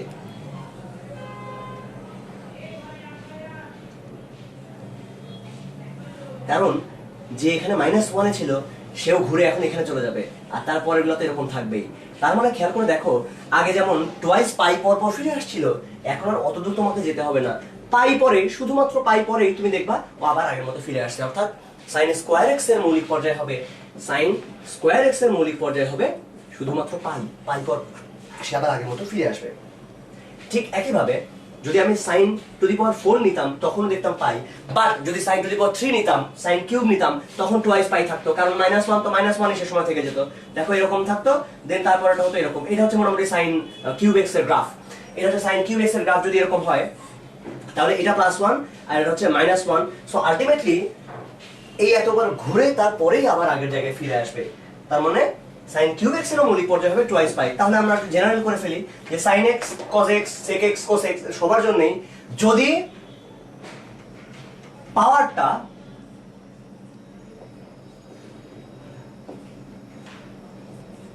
পাওয়ার জোড় হয় তখন পাই, আর বিজোড় হলে টুয়াইস পাই। এটা হচ্ছে একদম প্রথম কথা। আর tan x cot x এরা পাই ছিল, যদি তুমি পাওয়ার তোলো তাহলে আর কিছু যায় আসে না, ওর পাওয়ার তুললেও শেষ পর্যন্ত এটা পাই থাকে, এরা সবসময় পাই। tan x cot x এরা সবসময় পাই, but sin x cos x sec x এবং cosec x এদের জন্য যদি পাওয়ার জোড় হয় তাহলে পাই, পাওয়ার বিজোড় হলে টুয়াইস পাই। এটা গেল একদম প্রাথমিক আইডিয়া। দেন এখন আরেকটা জিনিস দেখো, sin x এর যা মৌলিক পর্যায়, sin thrice x এর মৌলিক পর্যায় কিন্তু একই না। sin thrice x এই জায়গায় কি হয় দেখো, এখন আমরা কি বললাম, x এর সামনে একটা কিছু বসালাম, x এর সামনে একটা 3 বসালাম, তখন কি হবে? আচ্ছা এই অবস্থায় যেটা হয় সেটা খেয়াল করে দেখো। ইনফ্যাক্ট এটা বাড়ানো মানে হচ্ছে ফ্রিকোয়েন্সি বাড়ায় দেওয়া, ফ্রিকোয়েন্সি মানে বাড়ানো মানে তাড়াতাড়ি ঘটা। ধরো এটা হচ্ছে সাইন, খুব সুন্দর ছিল 0 থেকে টুয়াইস পাই পর্যন্ত, এটা হচ্ছে সাইন একটা, আমরা বাকিটুকু না দেখি। যখন এটা তো সাইন x ছিল, যখন আমি সাইন থ্রাইস x করবো এর মানে হচ্ছে তার গতি 3 গুণ হয়ে গেছে। তার মানে সে আসলে ইচড়ে পাকা হয়ে গেছে। দেখো আগে তার আগের জায়গায় ফিরে আসতে টুয়াইস পাই যেতে হতো, এখন অত যেতে হবে না, সে টুয়াইস পাই বাই 3 তেই আগের জায়গায় পৌঁছে যাবে। অর্থাৎ এই টুয়াইস পাইয়ের মধ্যে তার আগে একটা মাত্র এরকম একটা পূর্ণ চক্র সংঘটিত হতো, এখন ওই অট্টুকের মধ্যে তার 3 খান পূর্ণ চক্র সংঘটিত হবে। দেখো এই 0 থেকে টুয়াইস পাইয়ের মধ্যে আগে ছিল কয়টা? আগে ছিল মাত্র একটা, এখন 0 থেকে টুয়াইস পাইয়ের মধ্যেই 3টা ঘটে গেছে। কারণটা খুব সিম্পল, এই যে দেখো যেহেতু তুমি 3 দিয়ে গুণ করে দিছো সবাইকে, সো টুয়াইস পাই বাই 3 যখন এখানে পাবে তখন সে মনে করো আমি টুয়াইস পাইয়ের সমান হয়ে গেছি, কারণ তার কিন্তু 3 দিয়ে গুণ করা হয়ে গেছে। তাহলে সে মনে করো ওকে আমার একটা চক্র সম্পূর্ণ হয়ে গেছে, কারণ আমি টুয়াইস পাই বাই 3 হয়ে গেছে, আমার সাথে 3 গুণ করলে টুয়াইস পাই আমি অনেক পাওয়ারফুল। সো এখানে এসে নিজেকে পাওয়ারফুল ভাবতে শুরু করে, আর যার ফলে আসলে ঘটনা যেটা হয় সে চেপে যায়। ওকে ভালো কথা। সো তখন অবশ্যই নিঃসন্দেহে মৌলিক পর্যায়ে কমে গেছে এবং সেটা হয়ে গেছে টুয়াইস পাই বাই 3, কারণ এটা পরপরই সে আবার আগের মতো ফিরে আসছে। অর্থাৎ sin thrice x এর মৌলিক পর্যায় হবে, sin thrice x এর মৌলিক পর্যায় হবে টুয়াইস পাই বাই 3। ঠিক একইভাবে sin 4x এর মৌলিক পর্যায় হবে twice pi by 4, sin 5x এর মৌলিক পর্যায় হবে টুয়াইস পাই বাই 5। এরকম করে করে এই x এর সাথে যে সহগটা থাকবে সেটা দিয়ে তোমাকে ভাগ করে দিতে হবে। তাহলে এখন আইডিয়া করো, এইবার আইডিয়া করো, ধরো এরকম আছে sin to the power 4 7x এর মৌলিক পর্যায় কত? তখন প্রথম কথা দেখবা পাওয়ার, পাওয়ারের উপরে পাওয়ার জোর হলে মৌলিক পর্যায় হয় পাই, সেটা লিখবা। দেন দেখবা এখানে সহগ কত আছে, 7, ওটা দিয়ে ভাগ করে দাও। আবার বলি, আমরা আরেকবার বলি, ধরো sec two the power 5 8x আছে, এর মৌলিক পর্যায় কত? প্রথম কথা পাওয়ার 5 টুয়াইস পাই, sec এর ক্ষেত্রে পাওয়ার বিজোড় হলে টুয়াইস পাই হয়, দেন ভাগ করবা 8 দিয়ে, শেষ। এটা হলো sec two the power 5 into 8x এর মৌলিক পর্যায়। আবার বলা যাক, ধরো tan cot আছে, তাহলে কিন্তু সবসময় পাই, তাই না? শুধুমাত্র তখন x এর সহগটা দিয়ে ভাগ করলে চলবে। আচ্ছা এইবার দেখো ধরো এরকম আছে একটা জিনিস, 8 cosec টু দি পাওয়ার 7 তারপরে 5x/2 প্লাস π/2 কি হলো 8 cosec to the power 7 5x/2 plus π/2 এইরকম অবস্থা আছে, তখন কি হবে? আচ্ছা, এই অবস্থায় দেখো আমরা নতুন কিছু জিনিস আমরা পেয়েছি, নতুন কিছু পদার্থের আমদানি হয়েছে। এই লোকটা আগে জেনে রাখো যে এরা এখানে কোনো ভূমিকা রাখে না মৌলিক পর্যায়ের ক্ষেত্রে। বাইরে এটা দিয়ে গুণ করার মানে কি দেখো আগে, এই যে ছিল sin x, তুমি যদি sin x এর সাথে বাইরেটা 2 দিয়ে গুণ করো সবার সাথে 2 দিয়ে গুণ হবে। এর ফলে মৌলিক পর্যায়ে কোনো পরিবর্তন হয় না। সে আগেও এতখানি পরপর ফিরে আসছিল, সে এখনো অতখানি পরপর ফিরে আসবে। এটা কত লম্বা হলো তাতে তার মৌলিক পর্যায়ে কোনো কিছু যায় আসে না। সো এটা কিছু মিন করে না। তার মানে বুঝলা তুমি মৌলিক পর্যায়ে এটার কোনো ভূমিকা নেই। আর এটা কি হয় আসলে, এটা বলতে বোঝায় এই পুরো জিনিসটাকে ধরে শিফট করানো, সরানো। তুমি যদি এটাকে সরাইও দাও তাহলেও তার মৌলিক পর্যায়ে আসলে এমন কোনো পরিবর্তন ঘটে না, এমন কোনো পরিবর্তন ঘটে না। আসলে তুমি সরাই দিছো পুরো গ্রাফটাকে ধরে সরালে মৌলিক পর্যায়ে কোনো পরিবর্তন হয় না। সো মৌলিক পর্যায়ে মূল ভূমিকা দুইজনের, একটা হচ্ছে পাওয়ারটা আর একটা হচ্ছে এক্স এর সহগটা। এখানে কি কি আছে এর দিকে তাকানোর দরকার নাই। তাহলে এখন কি হবে? ওকে, ফার্স্ট কথা পাওয়ার আছে 7, তাহলে 2 পাই, দেন ভাগ করবে এক্স এর সহগ দিয়ে, এক্স এর সহগ আছে 3/2, তাহলে এটার মান হবে 4π/3। শেষ। এটা হবে এটার মৌলিক পর্যায়ে। তাহলে তুমি এখন দুম করে দেখলেই একটা ফাংশন দেখলেই তার মৌলিক পর্যায়ে তুমি বের করে দিতে পারবা। জাস্ট পাওয়ারটা দেখবা, নিচে দিয়ে ভাগ করবা। দেন এবার আসো, এটা যখন আমরা বলেই ফেললাম এটাকে আরেকটু জেনারেলাইজ করা যাক, আরেকটু বড় করা যাক। কিরকম? ধরো 7 sin to the power 5 twice x plus π/3 plus 8 cos to the power 4 twice x plus π/3 plus 9 10 to the power 10 twice x, আচ্ছা না 5x plus 5π/3। বললাম এই ফাংশনটার মৌলিক পর্যায় কত? উড়ি বাবা রে, দেখছো কি ভয়ঙ্কর অবস্থা। এই তিনটার একসঙ্গে যোগ করা আছে তার মৌলিক পর্যায়ে। তোমার প্রথম কাজ হচ্ছে ছোট ছোট পিস করে আগে চিন্তা করো, আগে এদেরকে নিয়ে চিন্তা করো, তারপরে কি করা হবে আমি বলছি। তারপরে আসলে আমরা লসাগু করবো। ওকে, লসাগু পরে করা যাচ্ছে, আগে এটা দেখি। sin টু দি পাওয়ার 5 পাওয়ার বিজোড় আছে 2 পাই, ভাগ করবো x এর সহগ দিয়ে 2 দিয়ে, সিম্পল। এর জন্য কাজ শেষ। এবার ওর জন্য চিন্তা করা যাক। cos টু দি পাওয়ার 4 থাকলে পাই, পাওয়ার জোড় থাকলে পাই হয়, পাই ভাগ হবে x এর সহগ দিয়ে π/3। দেন এইবার হচ্ছে মজা, এখানে কি হবে? এখানে আগের মতোই tan, যেহেতু তাহলে পাই হবে আর ভাগ হবে 5 দিয়ে। ওকে, আর তেমন কিছুই না আসলে। এইবার এদের তিনজনের লসাগু আমাদেরকে বের করতে হবে। কারণটা আসলে খুব সিম্পল। দেখো আমরা বলছি যে মনে করো গাড়ি চলছে, সে একটা ঘটনা 2 দিন পর পর ঘটে, আর একটা ঘটনা 3 দিন পর পর ঘটে, আর একটা ঘটনা 5 দিন পর পর ঘটে। আমি বললাম 3টা ঘটনায় আবার কবে ঘটবে? একটা দিনে ঘটছে একসাথে, নেক্সট কবে আবার একসাথে ঘটবে? তখন তোমাকে কি করতে হয়? তখন তোমাকে 2, 3 আর 5 এর লসাগু নিতে হয় আসলে। যে 2 দ্বিতীয় নাম্বার দিনে ঘটছে, তারপর চতুর্থ দিনে ঘটবে, তারপরে ষষ্ঠ দিনে, তারপর এমন করে আগাতে হবে। তার মানে আলটিমেটলি তুমি দেখবা যে আবার 30 নাম্বার দিনে গিয়ে সবগুলো ঘটনা আরেকবার ঘটবে। সো আমরা আসলে লসাগু নেই এখানেও তাই।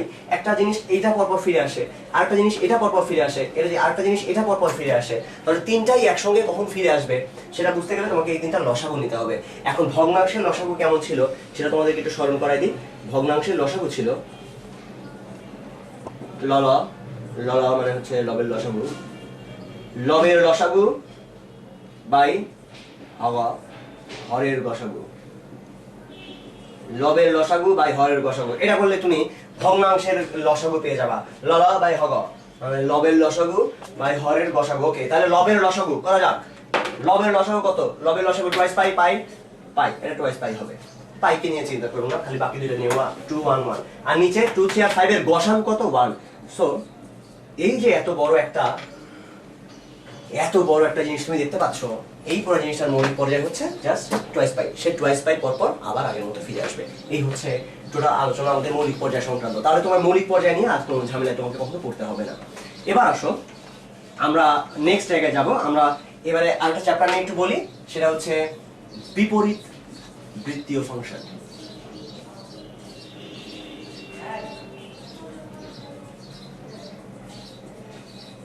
ফার্স্ট কথা, বৃত্তীয় ফাংশন জিনিসটা কি? বৃত্তীয় ফাংশন হচ্ছে সাইন কস ট্যান এরা বৃত্তীয় ফাংশন। নর্মালি সাইন এবং কস এরা মূলত এরা দুজনই বৃত্তীয় ফাংশন। কেন এরা বৃত্তীয় ফাংশন? কারণ এভাবে চিন্তা করা যায় যে ওকে আমি যদি একদিক বরাবর কস থিটা এবং আরেক দিক বরাবর সাইন থিটাকে নিয়ে প্লট করি, একটা গ্রাফ পেপারে একদিকে কস থিটা আর একদিকে সাইন থিটা নিয়ে প্লট করি, তাহলে যে ছবিটা পাওয়া যাবে সেই ছবিটা হবে একটা বৃত্তের। কারণ হচ্ছে এটাকে আমি নাম দিলাম x, এটাকে বললাম y, তাহলে সমীকরণটা আসলে cos square theta plus sin square theta equal two 1, এদের মধ্যে রিলেশন যেটা, তার মানে x square plus y square এটা ইকুয়াল টু 1, যা হবে একটা বৃত্তের সমীকরণ। এবং সেই বৃত্তের কেন্দ্র হবে 0 0, ব্যাসার্ধ হবে 1। সেই যে বৃত্তটা, ওই বৃত্ত থেকেই আমরা এটাকে বলি বৃত্তীয় ফাংশন, কারণ এটাকে দিয়ে একটা বৃত্ত পাওয়া যায়। অথবা অন্যভাবে এটাকে বলা যেতে পারে একই স্টাইলে যে আমরা যদি কোনো একটা বৃত্ত চিন্তা করি, একটা ইউনিট সার্কেল চিন্তা করি, একটা একক বৃত্ত, তারপরে যে কোনো পয়েন্টকে cos থিটা এবং sin থিটা দিয়ে আমরা লিখতে পারবো। ধরো এটা যদি একটা পয়েন্ট হয়, এটাকে অ্যাঙ্গেল বললাম থিটা, তাহলে নিঃসন্দেহে এই বিন্দুর অবস্থান হবে cos থিটা, sin থিটা। বিশ্বাস না হলে দেখতে পারো, আন্দাজে ধরে নাও এটা হচ্ছে p, এটা q, তাহলে তুমি দেখতে পারবে এটা যেহেতু 1, p/1 = cos থিটা আসবে, বা p = cos থিটা, এবং q/1 = sin থিটা আসবে, তার মানে q আসবে sin থিটা, তার মানে এই বিন্দুর অবস্থান হবে cos থিটা sin থিটা। তার মানে বৃত্তের উপরে কোনো বিন্দুকে আমরা cos থিটা sin থিটা দিয়ে প্রকাশ করতে পারি। ঠিক আছে, আপাতত এতটুকু হলে আপাতত আমাদের মোটামুটি বোঝার মতো একটা জায়গায় আমরা যাব। এবার আসো বিপরীত বৃত্তীয় ফাংশন জিনিসটা কি। বিপরীত বৃত্তীয় ফাংশন, আগে তো বললাম বৃত্তীয়, সো এটার ইনভার্স যে ফাংশনটা হবে সেটাই বিপরীত বৃত্তীয় ফাংশন, বা এটার বিপরীতটা। তার মানে আমরা বললাম cos থিটা = 60, তখন প্রশ্ন করলাম যে cos কতর মান, cos থিটা না, cos থিটা = হাফ, cos কতর মান হাফ, cos কত অ্যাঙ্গেলের মান হাফ। এই যে প্রশ্নটা, এই প্রশ্নটাকে আমরা বলি যে আসলে বিপরীত বৃত্তীয় ফাংশন, বা এখানে আমরা তখন লিখতে পারি যেটা 60। ইনফ্যাক্ট বিপরীত বৃত্তীয় ফাংশন এটা খুব ফাংশনের ফর্মে না, প্রথমে যদি বলা যায় একদম শুরুতে এটাকে ফাংশন বলা উচিত না আসলে, কারণ এটা অনেকগুলো মান আছে। cos ইনভার্স হাফ এটার মান শুধুমাত্রই যে মানে কেবলমাত্র এই 60 ডিগ্রি এরকম না, কারণ cos অনেক কিছু মান 60 ডিগ্রি। cos 60 এর মান যেমন 60 ডিগ্রি, cos মাইনাস 60 এর মান যেমন হাফ, cos মাইনাস 60 এর মানও হাফ। আবার তেমন ভাবে cos ইনভার্স হাফের আরো মান পাওয়া যেতে পারে। 360 এর সাথে যদি এদেরকে যোগ করা যায় তাহলে পাওয়া যাবে 420, 420, এটাও cos ইনভার্স হাফের মান। এর সাথে যদি আমরা 360 থেকে যদি এটা বিয়োগ করি 300, এটাও একটা cos এর হাফের মান। তাহলে এরকম কতগুলো মান আছে, অসীম সংখ্যক, প্রচুর প্রচুর প্রচুর প্রচুর পরিমাণে মান আছে। তার মানে cos ইনভার্স হাফ এটা এক্স্যাক্টলি আসলে ফাংশন না, এই পর্যন্ত রিলেশন, বাট এটাকে ফাংশনের ফর্মে প্রকাশ করা হয় কিভাবে? মুখ্য মান দিয়ে। যেহেতু অনেকগুলো মান আছে, যেখানে অনেকগুলো মান, একটু আগে আমরা কনভেনশনের কথা বলেছিলাম, ম্যাথমেটিশিয়ানরা সবসময় এই কাজটা করেন যে যেখানে অনেকগুলো মান আছে তার মধ্যে একটা মানকে নিয়ে যাতে সবাই কাজ করতে পারে, এইরকম একটা মান ঠিক করা হয়, যেটাকে বলা হয় মুখ্য মান বা প্রিন্সিপাল ভ্যালু। তো এইখানে প্রিন্সিপাল ভ্যালুটা কিরকম?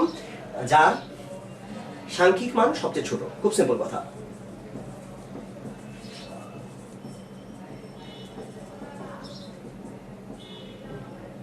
যার সাংখ্যিক মান সবচেয়ে ছোট আমরা সেটাকে বলি মুখ্য মান। যদি দুইটা ইকুয়াল হয়ে যায় সেক্ষেত্রে পজিটিভটাকে ধরা হয়, যদি দুইটা ইকুয়াল হয় তখন পজিটিভটাকে ধরা হয়। তার মানে এখানে আমরা কোনটাকে নেব আসলে আলটিমেটলি? আমরা cos এর ক্ষেত্রে এই জায়গায় আমরা শুধুমাত্র 60 ডিগ্রিকে নেব। আমরা দেখছি 60 ডিগ্রি এবং -60 ডিগ্রি এদের সাংখ্যিক মানটা সবচেয়ে ছোট, কারণ আর যে অ্যাঙ্গেলগুলো আছে মাইনাস দিয়ে যদি চিন্তা করা যায়, সাংখ্যিক মান যদি বলি, দেখো এটা থেকে 300 কমা আমি যদি বাদ দেই 360 -300, এটাও কিন্তু cos এর একটা ভ্যালু, এই cos ইনভার্স হাফের একটা মান। -300, -420 এরাও কিন্তু মান, বাট এই ভ্যালুগুলা সাংখ্যিক মানের চেয়ে এই ভ্যালুর সাংখ্যিক মানটা কিন্তু ছোট, কারণ এদের সাংখ্যিক মান 420, মানে একদম মডুলাসের ভ্যালু যেটাকে বলে। সো 60, সো সেই ক্ষেত্রে পজিটিভ মানটাকে আমরা নেব, অর্থাৎ 60টাকে নেব।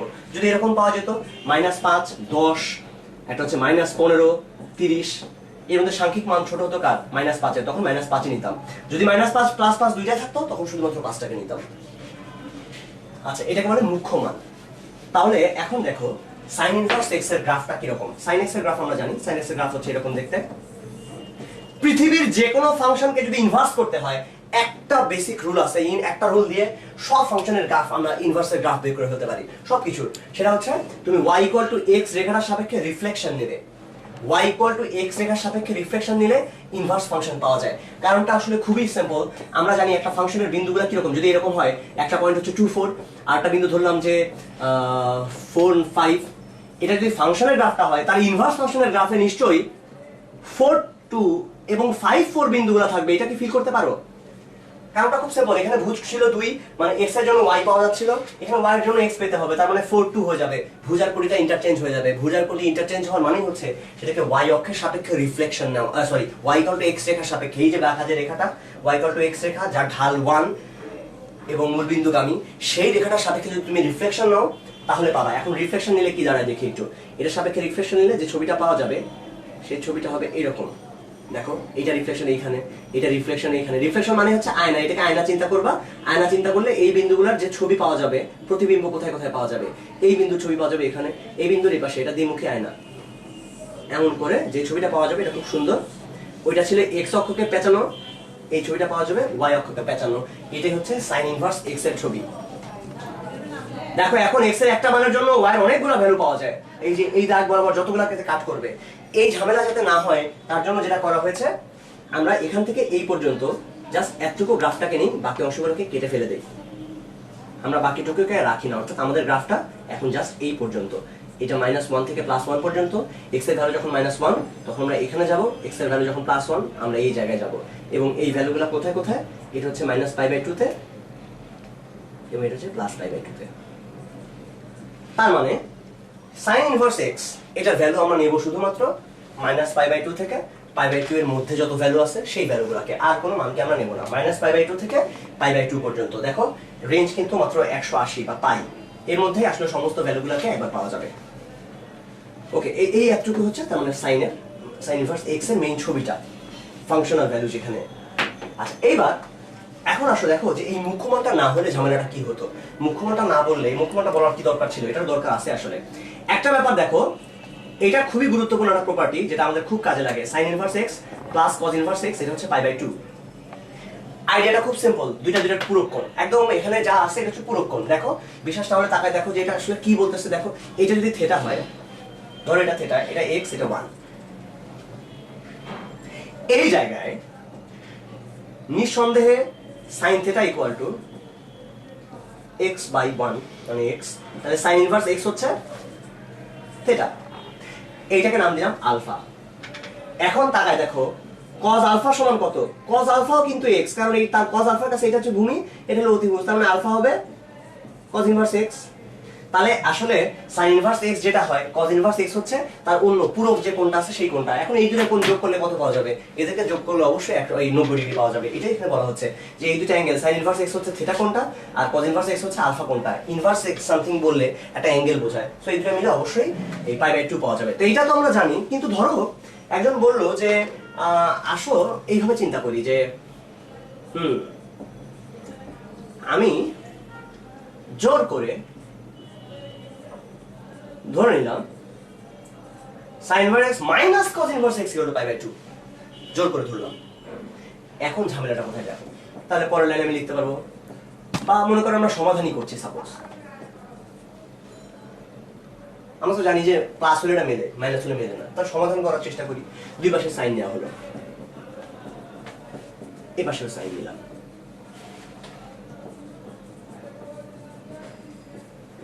এখানে থাকবে শুধু x, এই পাশে থাকবে cos of cos inverse x, that means x। যা কি হলো, x আর x সমান হয়ে গেল।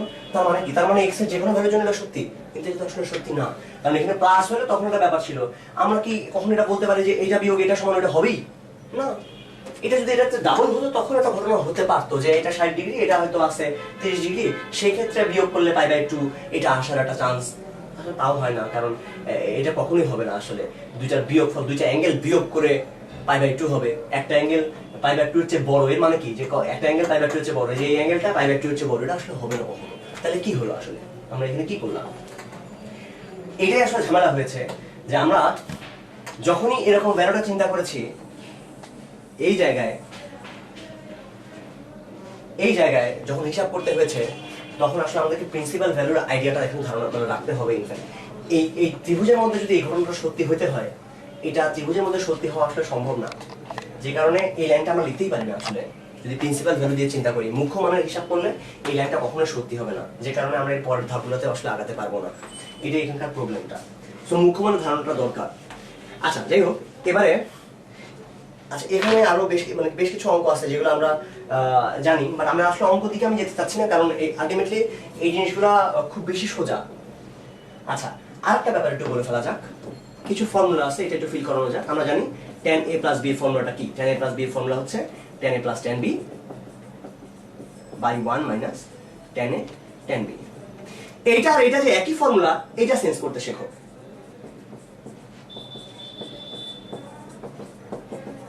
এই দুটো একেবারে সেম ফর্মুলা, এটা ফিল করতে শেখো, এটা খুব জরুরি একটা জিনিস। আমি যদি জাস্ট ধরে নিই যে a হচ্ছে tan ইনভার্স x, তাহলে আমি পেয়ে যাব x equal to tan a, এবং যদি বলি b equal to tan inverse y, তাহলে y ইকুয়াল টু পাওয়া যাবে tan b। দেন এই দুটো আসলে একেবারেই সেম কথা, এই দুটার কথা একদম সেম। তুমি আসলে যা করছো সেটা হচ্ছে এই ফর্মুলাটা লিখছো এখানে। দেখো এই tan a মানে x, tan b হচ্ছে y, 1 minus tan a tan b মানে 1 মাইনাস xy। এই ফর্মুলাটা আসলে জাস্ট tan এর ফর্মুলা। সো ইনভার্সের যে রিলেশনগুলো আছে সেটা মেইন রিলেশনগুলো থেকেই আসে। যেমন তুমি যদি এটা দেখো, তোমার এটা সেন্স করা উচিত যে sin inverse x plus sin inverse y, এই যে ফর্মুলাটা আছে এইটা কি? এটা exactly sin a cos b plus cos a sin b।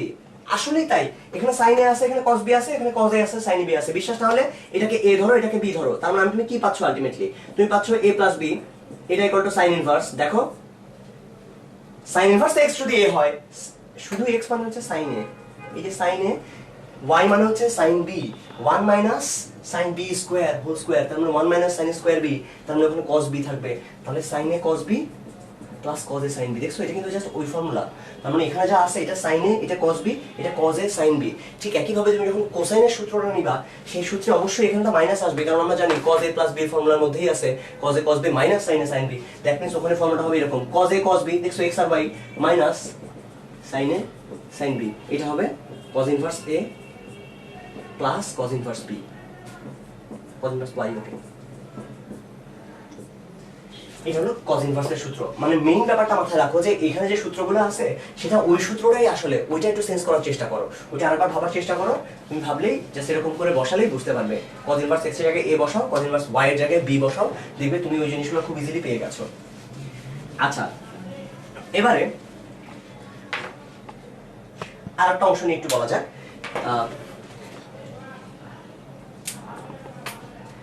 ত্রিকোণমিতিতে সমাধানের চ্যাপ্টারটা আমাদের খুবই গুরুত্বপূর্ণ আসলে। সমীকরণের সমাধান, ত্রিকোণমিতিক সমীকরণের যে সমাধানগুলো, সেখানে অনেক ধরনের জিনিস নিয়ে আমাদেরকে সমাধান করতে হয়। যেমন একটা প্রবলেম নিয়ে বলা যাক যেটা খুব বেশি কমন, যেটা খুব বেশি বারবার আসে। ধরো এরকম একটা প্রবলেম দিয়েছে যে cos inverse x plus √3 sin a cos x plus √3 sin x, এটার মান হচ্ছে 1, এটাকে সমাধান করো। আচ্ছা, এই জায়গায় আমরা যেটা করি সেটা হচ্ছে এটা সহগ এবং এটা সহগের স্কয়ার নিয়ে দুইটাকে যোগ করে তার রুট দিয়ে ভাগ করি। অর্থাৎ 1 স্কয়ার যোগ √3 স্কয়ার, দুইটাকে স্কয়ার করলাম, তাকে যোগ করলাম, তারপর রুট নিলাম। কত আসলো?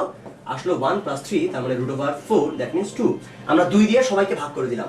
আচ্ছা, এখন আমি তোমাদেরকে বোঝাতে চাই যে এই কাজটা কেন করলাম, মানে এইটা আসলে কেন করা হয়। এবং জেনে রাখো এটা শুধুমাত্র 1 আর √3 থাকলে যে হবে তা না। পৃথিবীর যে কোনো সংখ্যা যদি এখানে থাকে a b ইচ্ছা মতো ধরো, তাহলে এটা মিলবে। আইডিয়াটা কি? বেসিক আইডিয়া হচ্ছে আমার যদি এরকম কিছু থাকে, এসব আমরা জেনারেলি ফর্মটা দেখি তাহলে আরো বেশি মাথার মধ্যে থাকবে। এখানে যা খুশি হলো, তুমি চাচ্ছ ভাগ করতে কত দিয়ে? √a² প্লাস b² দিয়ে। কেন তুমি √a² প্লাস b² দিয়ে ভাগ করবা? দেখো ত্রিভুজ থেকে দেখার চেষ্টা করো। যদি এই ত্রিভুজের একটা বাহু a এবং আরেকটা বাহু b হয়, তাহলে এই যে ত্রিভুজটা, এই সমকোণী ত্রিভুজটার অতিভুজ হবে √a² প্লাস b²। তার মানে সেই সমকোণী ত্রিভুজে a by √a² plus b², এইটা হবে cos θ, যদি এটাকে θ বলা যায়। তাহলে এইটা cos θ হলে বাকিটা অর্থাৎ b by √a² plus b², এইটা sin θ হতে বাধ্য। এটা আগে ফিল করো যে এটা যদি cos θ হয়, আমি যদি cos θ সমান সমান a by √a² plus b² ধরি, তাহলে b এই sin θ equal to automatically b by √a² plus b² হবেই। ঠিক একই ভাবে আমি যদি a by √a² plus b² এটাকে cos θ চিন্তা করি বা sin θ চিন্তা করি, তাহলে বাকি যে পার্টটা আছে অর্থাৎ b by √a² plus b² এইটা তখন cos θ হয়ে যাবে। অর্থাৎ একটা সাইন হলে আর একটা cos হবেই। তার মানে এই যে দুইটা জিনিস আমরা পেয়েছি, এদের যে কোনো একটাকে আমি যদি একটা কোণের সাইন বলি, আর একটা একই কোণের cos হবেই। দেখো এখানে এখন যা হয়েছে সেটার দিকে তাকাও। আমি যদি এইটাকে কোন কোণের সাইন বলতে পারি, হ্যাঁ পারি। কিরকম কোন কোণের? আমরা জানি হ্যাঁ এটা sin 30 ডিগ্রি 5/6। তখন তোমার এদিকে তাকাতে হবে না, তুমি শিওর থাকতে পারো এটা cos π/6 হবেই। যদি এটা sin π/6 হয় ওইটা cos π/6 হবেই, তোমাকে আর মানে আলাদা করে বলে দিতে হবে না। তুমি যদি এটাকে এইভাবে না লিখে অন্যভাবে লিখতে চাও, যে ওকে আমি এইভাবে লিখবো না, আমি অন্যভাবে লিখতে চাই, আমি বলছি এটা হচ্ছে cos π/3 cos 60 ডিগ্রির মান, তাহলে তুমি শিওর যে ওইটা sin π/3 হবেই। আসলে এটাও সত্যি। সো তুমি যেভাবে খুশি তোমার মতো করে এই অংশটুকু সাজিয়ে নাও। দেন এখানে হাফ থাকলো, এখানে তুমি যা খুশি নিতে পারো। এটা করলে সুবিধা হচ্ছে এখন তুমি ফর্মুলা পেয়ে গেছো, cos a cos b plus sin a sin b formula, বা আগে যেমন পেয়েছিলে sin a cos b plus cos a sin b formula. এখানে যেটা আসবে সেটা হচ্ছে cos x minus π/3, এটা ইকুয়াল টু ওই পাশে আমি বললাম cos কত হলে হাফ হয় বলো তো, cos π/3 হলে হাফ হয়। দুই পাশে একই জিনিস রাখবা। Then cos θ equal to cos alpha হলে আমি একদম শুরুতেই বলেছিলাম, তখন থিটা ইকুয়াল টু হবে 2in π প্লাস মাইনাস আলফা। এখান থেকে তুমি একবার প্লাস চিন্তা করো, একবার মাইনাস চিন্তা করো, দুইটা কেস তুমি আলাদা করে পেয়ে যাবা, x এর দুইটা ভ্যালু ওখানে চলে আসবে। আচ্ছা, এবার একটা অঙ্ক করা যাক, যে অঙ্কটা আমাদের সময় এসেছিল বুয়েট ভর্তি পরীক্ষায়। আমরা যখন 2004-05-এ ভর্তি পরীক্ষা দিয়েছিলাম সেই সময় এই অঙ্কটা আমরা সলভ করেছিলাম। অঙ্কটা একটু দেখি। প্রবলেমটা ছিল sin 2θ ইকুয়াল টু cos 3θ। এটা ছিল আমাদের বেলায় আসা প্রবলেমটা। দেখো নরমালি সলভ করতে গেলে কি করব, আমরা জানি যে কিছুই করার নাই আমাদের সামনে প্রবলেমে, এখানে সূত্রে ফেরানো ছাড়া কিচ্ছু করার নেই। cos 3θ ছিল 4 cos কিউব θ মাইনাস 3 cos θ। দেন একটা ব্যাপার খুব গুরুত্বপূর্ণ, খবরদার কোনো ভ্যালু এখান থেকে ফেলে দেবে না। যেমন এখান থেকে ইচ্ছা হলো যে হ্যাঁ cos θ বাদ দিয়ে দিলাম, সবার সাথে ভাগ করে দিলাম, এই কাজটা কখনো করবা না। এটা করাটা খুবই বড় একটা অন্যায়। আচ্ছা এসো আমরা এক কাজ করি, cos θ টাকে কমন নিয়ে রাখি, এক কাজ করি সবাইকে এক পাশে নিয়ে আসি আগে। Minus 3 cos θ plus 2 sin θ cos θ, এটা ইকুয়াল টু প্লাস না মাইনাস, আমরা সবাইকে ওই পাশে নিয়ে গেলাম। দেন এখন cos কে আগে কমন নিয়ে নিই, cos θ কে কমন নিলে যা পাওয়া যাবে সেটা হচ্ছে 4 cos square θ minus 3 minus 2 sin θ, এটা ইকুয়াল টু 0। তাহলে হয় cos θ ইকুয়াল টু 0 অথবা বাকি পার্টটা 0, দ্যাট মিন্স এই অংশটা। তো এই অংশটাকে একটু ভেঙে ফেলা যাক, cos স্কয়ার কে আমরা ভেঙে ফেললাম, সবাইকে সাইনে নিলে আমাদের সুবিধা। তাহলে যা পাওয়া গেল সেটা হচ্ছে এরকম 4 sin square θ plus 2 sin θ plus 1 equal to 0। এবার এটাকে কি করা যাবে, এটাকে তেমন কিছুই করার দরকার নেই। এসো আমরা এক কাজ করি, sin θ সরাসরি ভ্যালু বের করে ফেলি। sin θ ইকুয়াল টু মাইনাস 2, ঠিক আছে তো? হ্যাঁ, এখানে করলে না, এটা মাইনাস 1, তাহলে এটা সবাই মাইনাস, এটা প্লাস, ঠিক আছে। Minus 2 plus minus root over b square minus b plus minus root over b square minus 4ac minus 4ac plus twice a। কত দাঁড়ালো?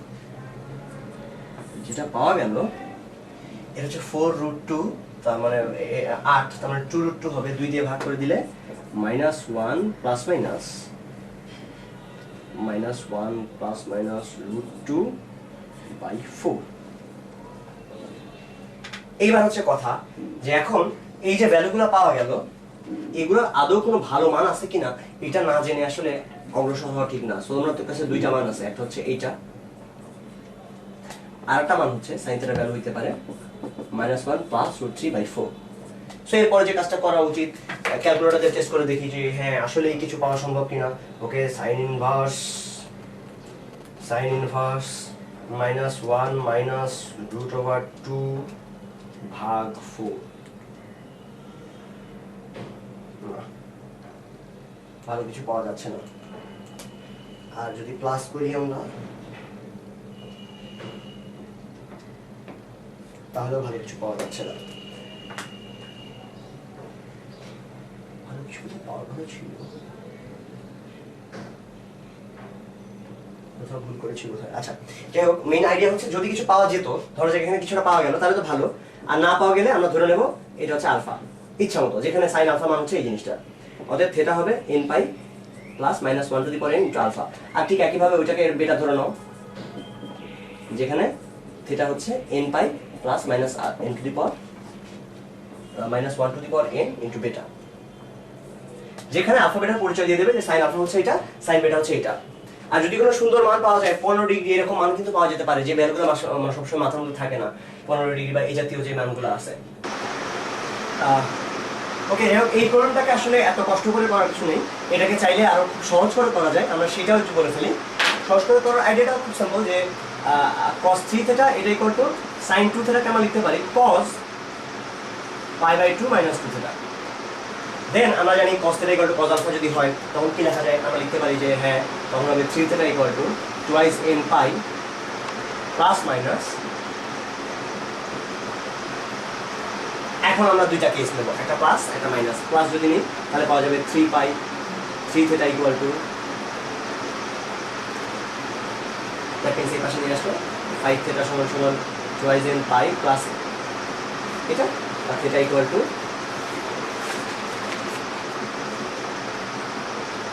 চাইলে ইচ্ছা করলে π/10 তুমি কমন নিতে পারো, কমন নিলে একটা সুন্দর কিছু একটা ফর্ম দেখতে পারো, এরকম হয়তো আসবে।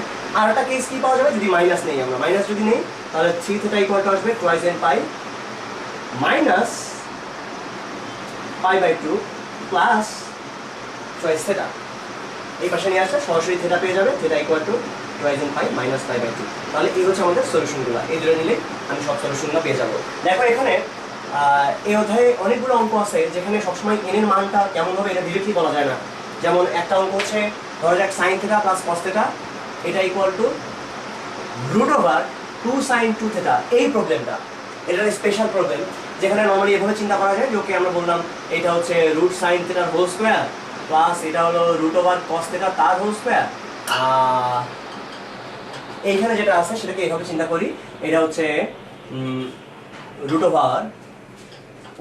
× 2 sin থিটা cos থিটা। এদিকে নিয়ে আসি তাহলে পাওয়া যাবে রুট সাইন থিটার হোল স্কয়ার প্লাস √cos থিটার হোল স্কয়ার মাইনাস এখানে যে 4 আছে এটাকে নিয়ে যাবে, 4 কে বাইরে বের করলে 2 × √sin theta × √cos theta equal to 0।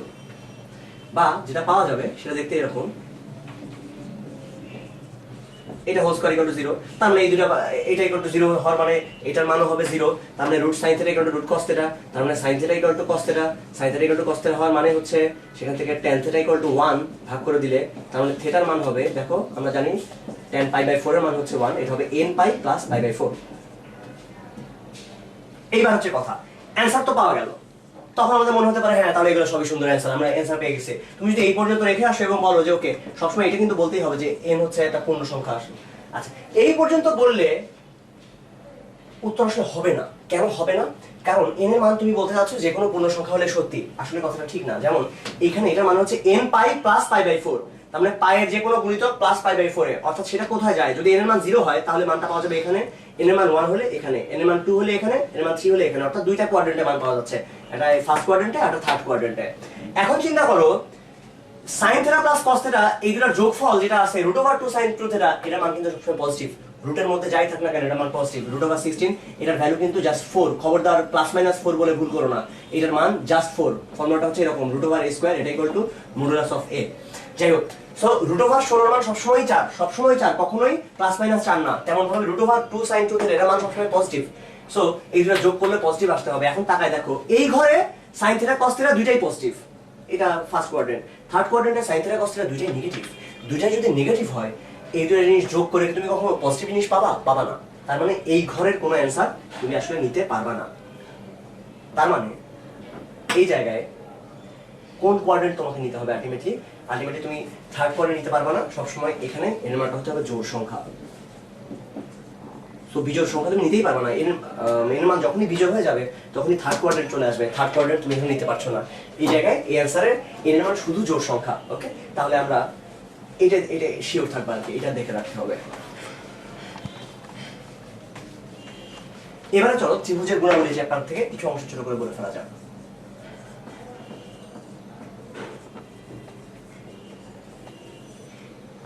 ত্রিভুজের গুণাবলী চ্যাপ্টারটা আমার ছেলেবেলায় আমার খুব প্রিয় একটা চ্যাপ্টার ছিল, আমার অনেক গবেষণা এটা নিয়ে, মানে গবেষণা বলতে এই আমার ছোট খাতায় ইচ্ছা মতো আমি এটা নিয়ে কাজ করতাম।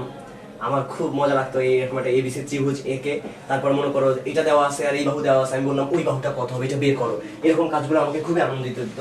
তো ধরো আমি নাম দিলাম যে এটা ছোট হাতের এ, এটা ছোট হাতের সি, এটা ছোট হাতের বি। সাধারণত এই কোণগুলার বিপরীত বাহুগুলা কোণের নাম অনুসারে নামকরণ করা হয় ছোট হাতের দিয়ে, মানে বাহুগুলা দৈর্ঘ্য, এগুলো জাস্ট দৈর্ঘ্যটা। এসি বাহুর দৈর্ঘ্য হচ্ছে বি। মনে করো এই সি আর এ দেওয়া আছে, বললো বি এর মান কত, তখন তুমি কিভাবে বের করবা? আমি চিন্তা করলাম কেমনে বের করা যায়, কেমনে বের করা যায়। পরে দেখলাম এটা খুব মজা করে বের করা যায়। আমি এখান থেকে লম্ব টেনে নিলাম, লম্ব টেনে নিয়ে বললাম এটা যদি বি হয় তাহলে নিশ্চয়ই এটা হবে বি কস সি, এবং এইটা হবে বি সাইন সি। এটা বি কস সি, এটা বি সাইন সি, এরকম থাকলে এটা যদি বি হয়, এটা যদি সি হয়, তাহলে এটা হবে বি কস সি, এটা হবে বি সরি এটা বি কস সি, এটা বি সাইন সি। দেখো এটা এমনি প্রমাণ করা যায়। তুমি এখান থেকে একটা ডি ধরে নাও এটাকে, তারপর ডিসি বাই এসি এটা বললেই বের করে ফেলতে পারবা। তো যাই হোক, এখান থেকে শেষ পর্যন্ত বের করা যায় খুব ইজিলি যে আমরা চাচ্ছি কার মান বের করতে, আমরা চাচ্ছি ধরো সি আর এ দেওয়া আছে বি এর মান বের করতে হবে। আচ্ছা ঠিক আছে, তাহলে সি দিয়ে প্রকাশ করা যাক। তাহলে সি দিয়ে যদি প্রকাশ করি তাহলে এই অংশটার মান হচ্ছে সি কস বি। আসলে দেখো এখানে আরেকটা জিনিস আমরা প্রমাণ করে ফেলেছি, ছোট হাতের এ, এই যে এ বাহুটা, এটা দুইটা জিনিসের যোগফলের সমান, এই পার্টটুকু আর এই পার্টটুকু। এই পার্টটা হচ্ছে সি কস বি আর এই পার্টটা হচ্ছে বি কস সি। এটাও একটা ত্রিকোণমিতিক সূত্র, a equal to C cos B plus B cos C. আসলে খুব সিম্পল, এই দুটো জিনিসের যোগফল হচ্ছে টোটালটা, এটাই এখানে বলতে চেয়েছি আসলে। ঠিক আছে, যাই হোক, এই আমরা এই প্রমাণটা যখন করছিলাম, আবার এই দৈর্ঘ্যটাকেই বলা যায় সি সাইন বি। দেখো তার মানে আমরা আরেকটা জিনিসও শিওর যে সি সাইন বি এটা আর বি সাইন সি কিন্তু সেম। এটা বুঝতে পারছো কি? কারণ দুটাই আসলে একই জিনিস মিন করে, দুটাই মিন করে এই হাইটটাকে, এই উচ্চতাটাকে। বি সাইন সি আর সি সাইন বি এবং বি সাইন সি এরা দুজনেই একটা উচ্চতাকে নির্দেশ করে। তার মানে দেখো আমরা আরেকটা দারুণ জিনিস প্রমাণ করে ফেলেছি, সি বাই সাইন সি এটা equal to B by sine B, যেটাকে আমরা বলি ত্রিভুজের সাইন সূত্রটা। দেখো এগুলো সবকিছু একসাথে কত সুন্দর করে রিলেটেড, একই জিনিস মিন করে। সি সাইন বি যা, এই যে সি সাইন বি হচ্ছে এই হাইটটা, বি সাইন সিও একই হাইট মিন করে। আচ্ছা যাই হোক, আমরা এবারে এখান থেকে চাইলে অনেক কিছু দেখতে পারি আমরা ত্রিভুজের এই ফর্মটা থেকে। যেমন আমরা বলতে পারি যে হ্যাঁ এই ত্রিভুজটা থেকে বলা যাক বি স্কোয়ার ইকুয়াল টু এটার square, that means C sine B square, অতিভুজ স্কোয়ার লম্ব স্কোয়ার প্লাস ভূমি স্কোয়ার। ভূমি হচ্ছে A minus C cos B whole square. এ তো পুরোটা, আর তার থেকে সি কস বি বাদ দাও। এই দুটো তুমি যদি যোগ করে দাও তাহলে যেটা পাবা সেটা দাঁড়াবে এরকম, হ্যাঁ এই C square sine square B, এখানে C square cos square B. বুঝো এই দুটো মিলে কিন্তু সি স্কোয়ার হবেই। আচ্ছা ঠিক আছে, যদি এখনো বুঝতে কষ্ট হয় দরকার নেই, আমরা আগাচ্ছি। এখানে হবে 2ac cos b plus C square cos square B. দেখো এই দুটো যদি তুমি যোগ করো, এই দুটো যোগ করলে পাবা C square plus A square minus 2ac cos b। তুমি যেটা পেয়েছো বি এর মান কিন্তু তুমি পেয়ে গেছো, এবং শুধু বি এর মান পাইছো তাই না, তুমি আরেকটা ফর্মুলা জেনে গেছো, সেটা হচ্ছে 2ac cos b এটা equal to b square minus c square plus a square minus b square. That means cos b equal to c square plus a square minus b square by 2ac। দেখো একটা ছোট্ট ত্রিভুজ নিয়ে এতটুকু গবেষণা করতে করতে তিনটা ফর্মুলা আমরা অলরেডি তাকিয়ে ফেলেছি। আমরা দেখেছি যে এইটাকে সি সাইন বিও লেখা যায়, বি সাইন সিও লেখা যায়। সি সাইন বি আর বি সাইন সি তার মানে সমান, দুটাই হাইট নির্দেশ করে, ওখান থেকে সাইন সূত্র পেয়েছি। তারপর বলেছি দেখো এই অংশটাকে বলা যায় সি কস বি আর এটাকে বলা যায় বি কস সি। তার মানে আমরা জানি C cos B plus B cos C equal to A, just এই দৈর্ঘ্যটা মিন করে।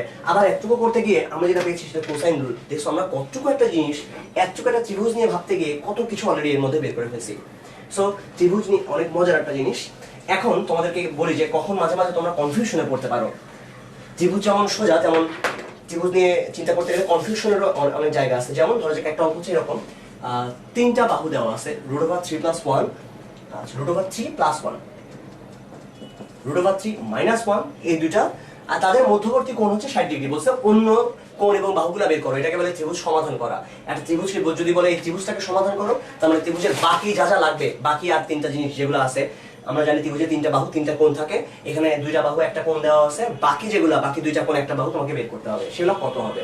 তো একটুকু আমরা শিওর যে আমি যদি বলি যে এই বাহুটার নাম হচ্ছে ছোট হাতের এ, এটা ছোট হাতের বি, আর এদের মধ্যবর্তী কোণ তাহলে অবশ্যই সি হবে।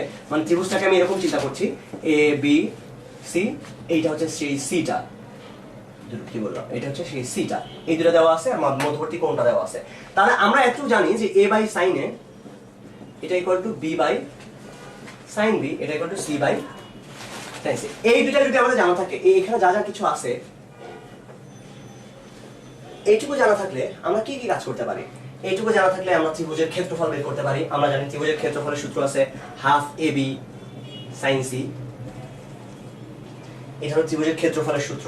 এটা কিছুই না, হাফ ইন্টু, আমরা এই যে এই কথাটা যখনই আবারও আমাদের এটা বারবার কাজে লাগবে যে এই জিনিসটাকে, এটা যদি এ হয়, এটা যদি বি হয়, আর এটা যদি সি হয়, তাহলে এই ছোটটা হচ্ছে ছোট হতে সি, তার মানে এটাকে আমরা বলতে পারি সি সাইন বি।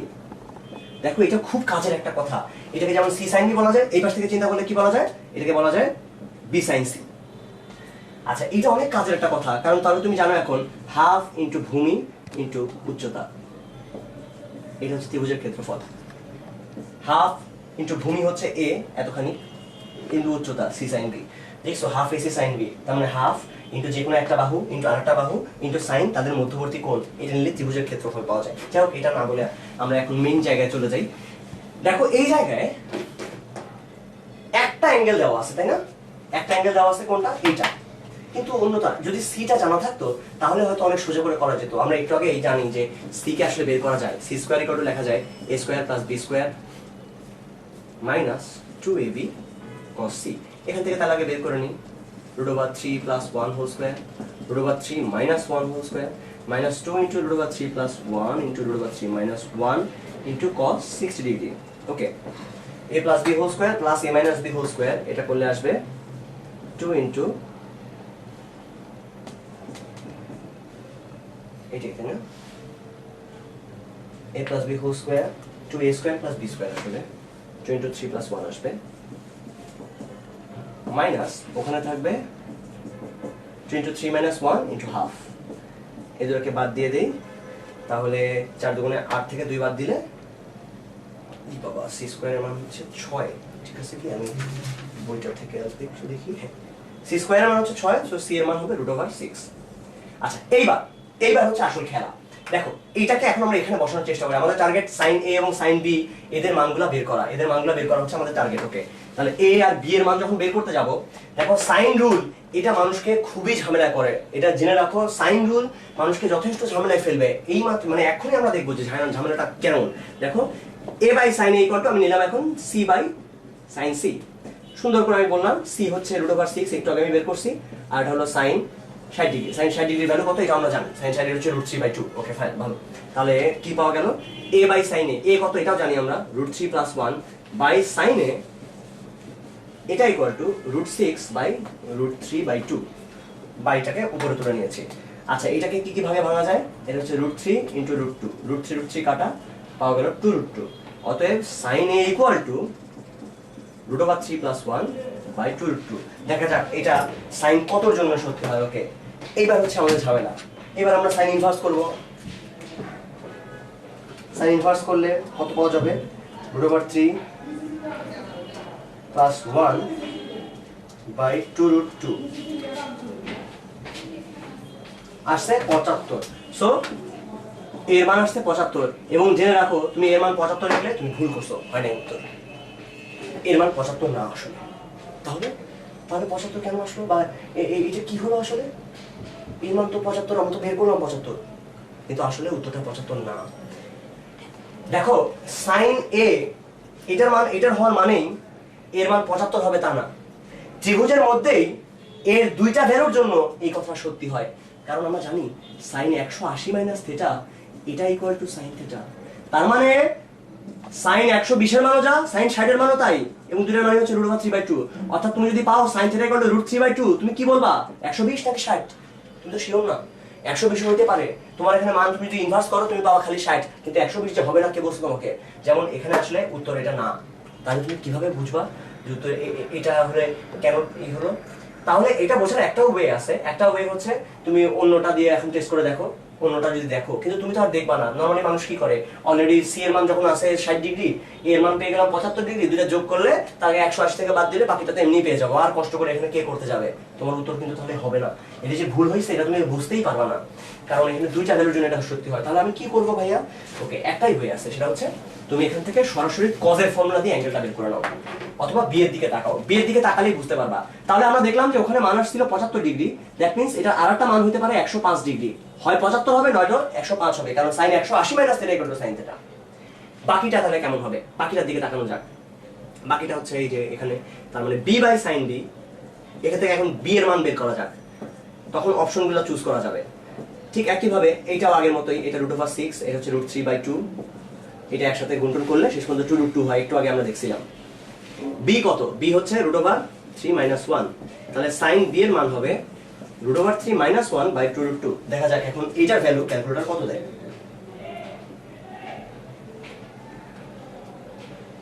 এটার ভ্যালু হচ্ছে 15 ডিগ্রি।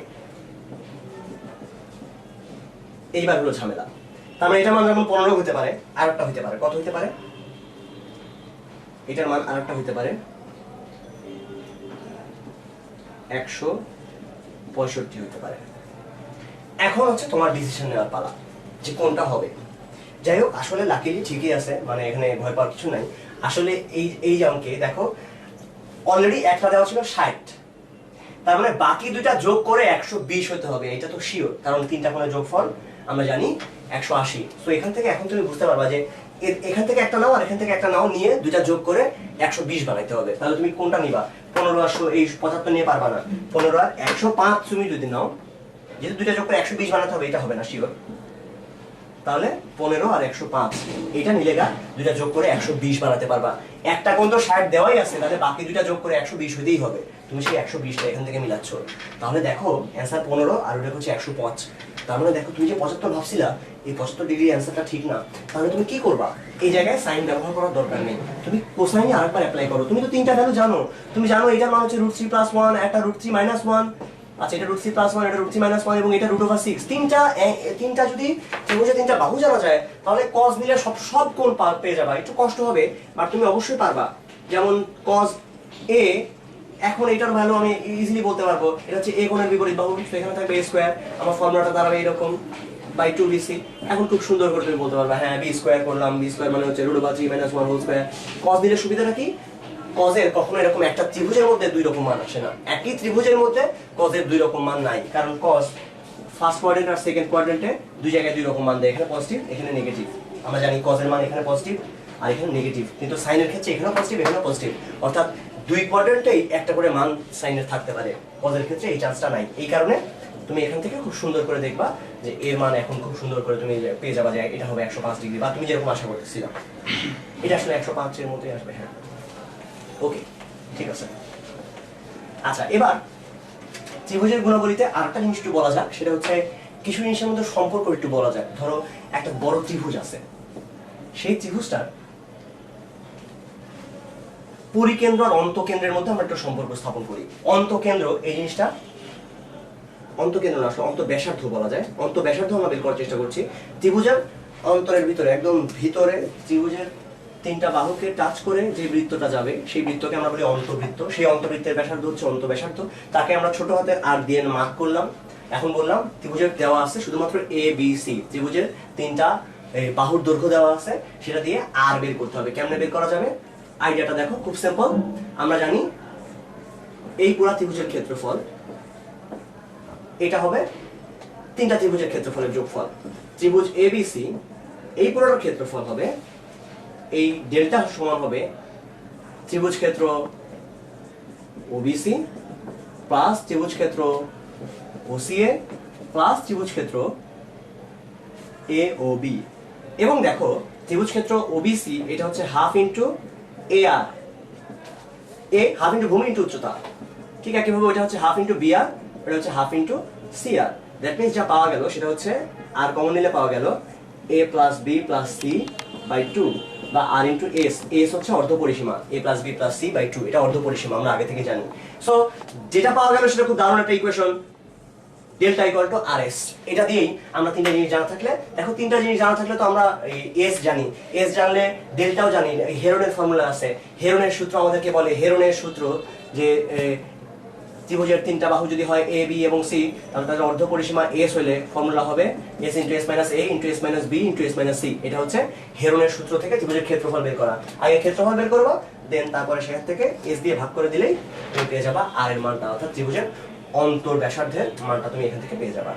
আচ্ছা, আর আমরা পরিব্যাসার্ধ সম্পর্কেও এখান থেকে বলতে পারি। আসলে আমরা চাইলে পরিব্যাসার্ধের সাথে যদি অন্তঃব্যাসার্ধের সম্পর্ক করতে চাই, আমরা অলরেডি এটা জানি যে এ বাই সাইন এ, একটা ত্রিভুজের A by sine A equal to B by sine B equal to C by sine C equal to 2r। এখন আমরা এটাও জানি ত্রিভুজের ক্ষেত্রফল হচ্ছে হাফ বিসি সাইনে, সাপোজ যে কোনো দুইটা নিলেই হলো। তাহলে এখান থেকে সাইনের মান যেটা পাওয়া যাবে সেটা কি হবে? এটা হবে হাফ বিসি ইন্টু সাইন এ মানে হলো a বাই 2 যাবে, বা ডেল্টা ইকুয়াল টু পাওয়া যাবে 4 ডেল্টা ইকুয়াল টু পাওয়া যাবে, আচ্ছা 4 আর ডেল্টা লিখে ফেলি নিচ থেকে, এ বি সি। 4 আর ডেল্টা হচ্ছে এ বি সি। আর তুমি চাইলে একটু আগে যেটা বলছো delta equal to R S, ওটা যদি বসিয়ে দাও তাহলে এখান থেকে তুমি এদের মধ্যে একটা সম্পর্ক পেয়ে যাবা যেটা 4 আর ইন্টু ছোট হাতের আর ইন্টু এস, এটা equal to A B C. এই তিনটা দৈর্ঘ্য গুণ করলে তুমি পেয়ে যাবা ত্রিভুজের ক্ষেত্রফল, ত্রিভুজের তিনটা বাহুর মানে গুণফলের সমান। এটা এখান থেকে বলা যায়। আচ্ছা,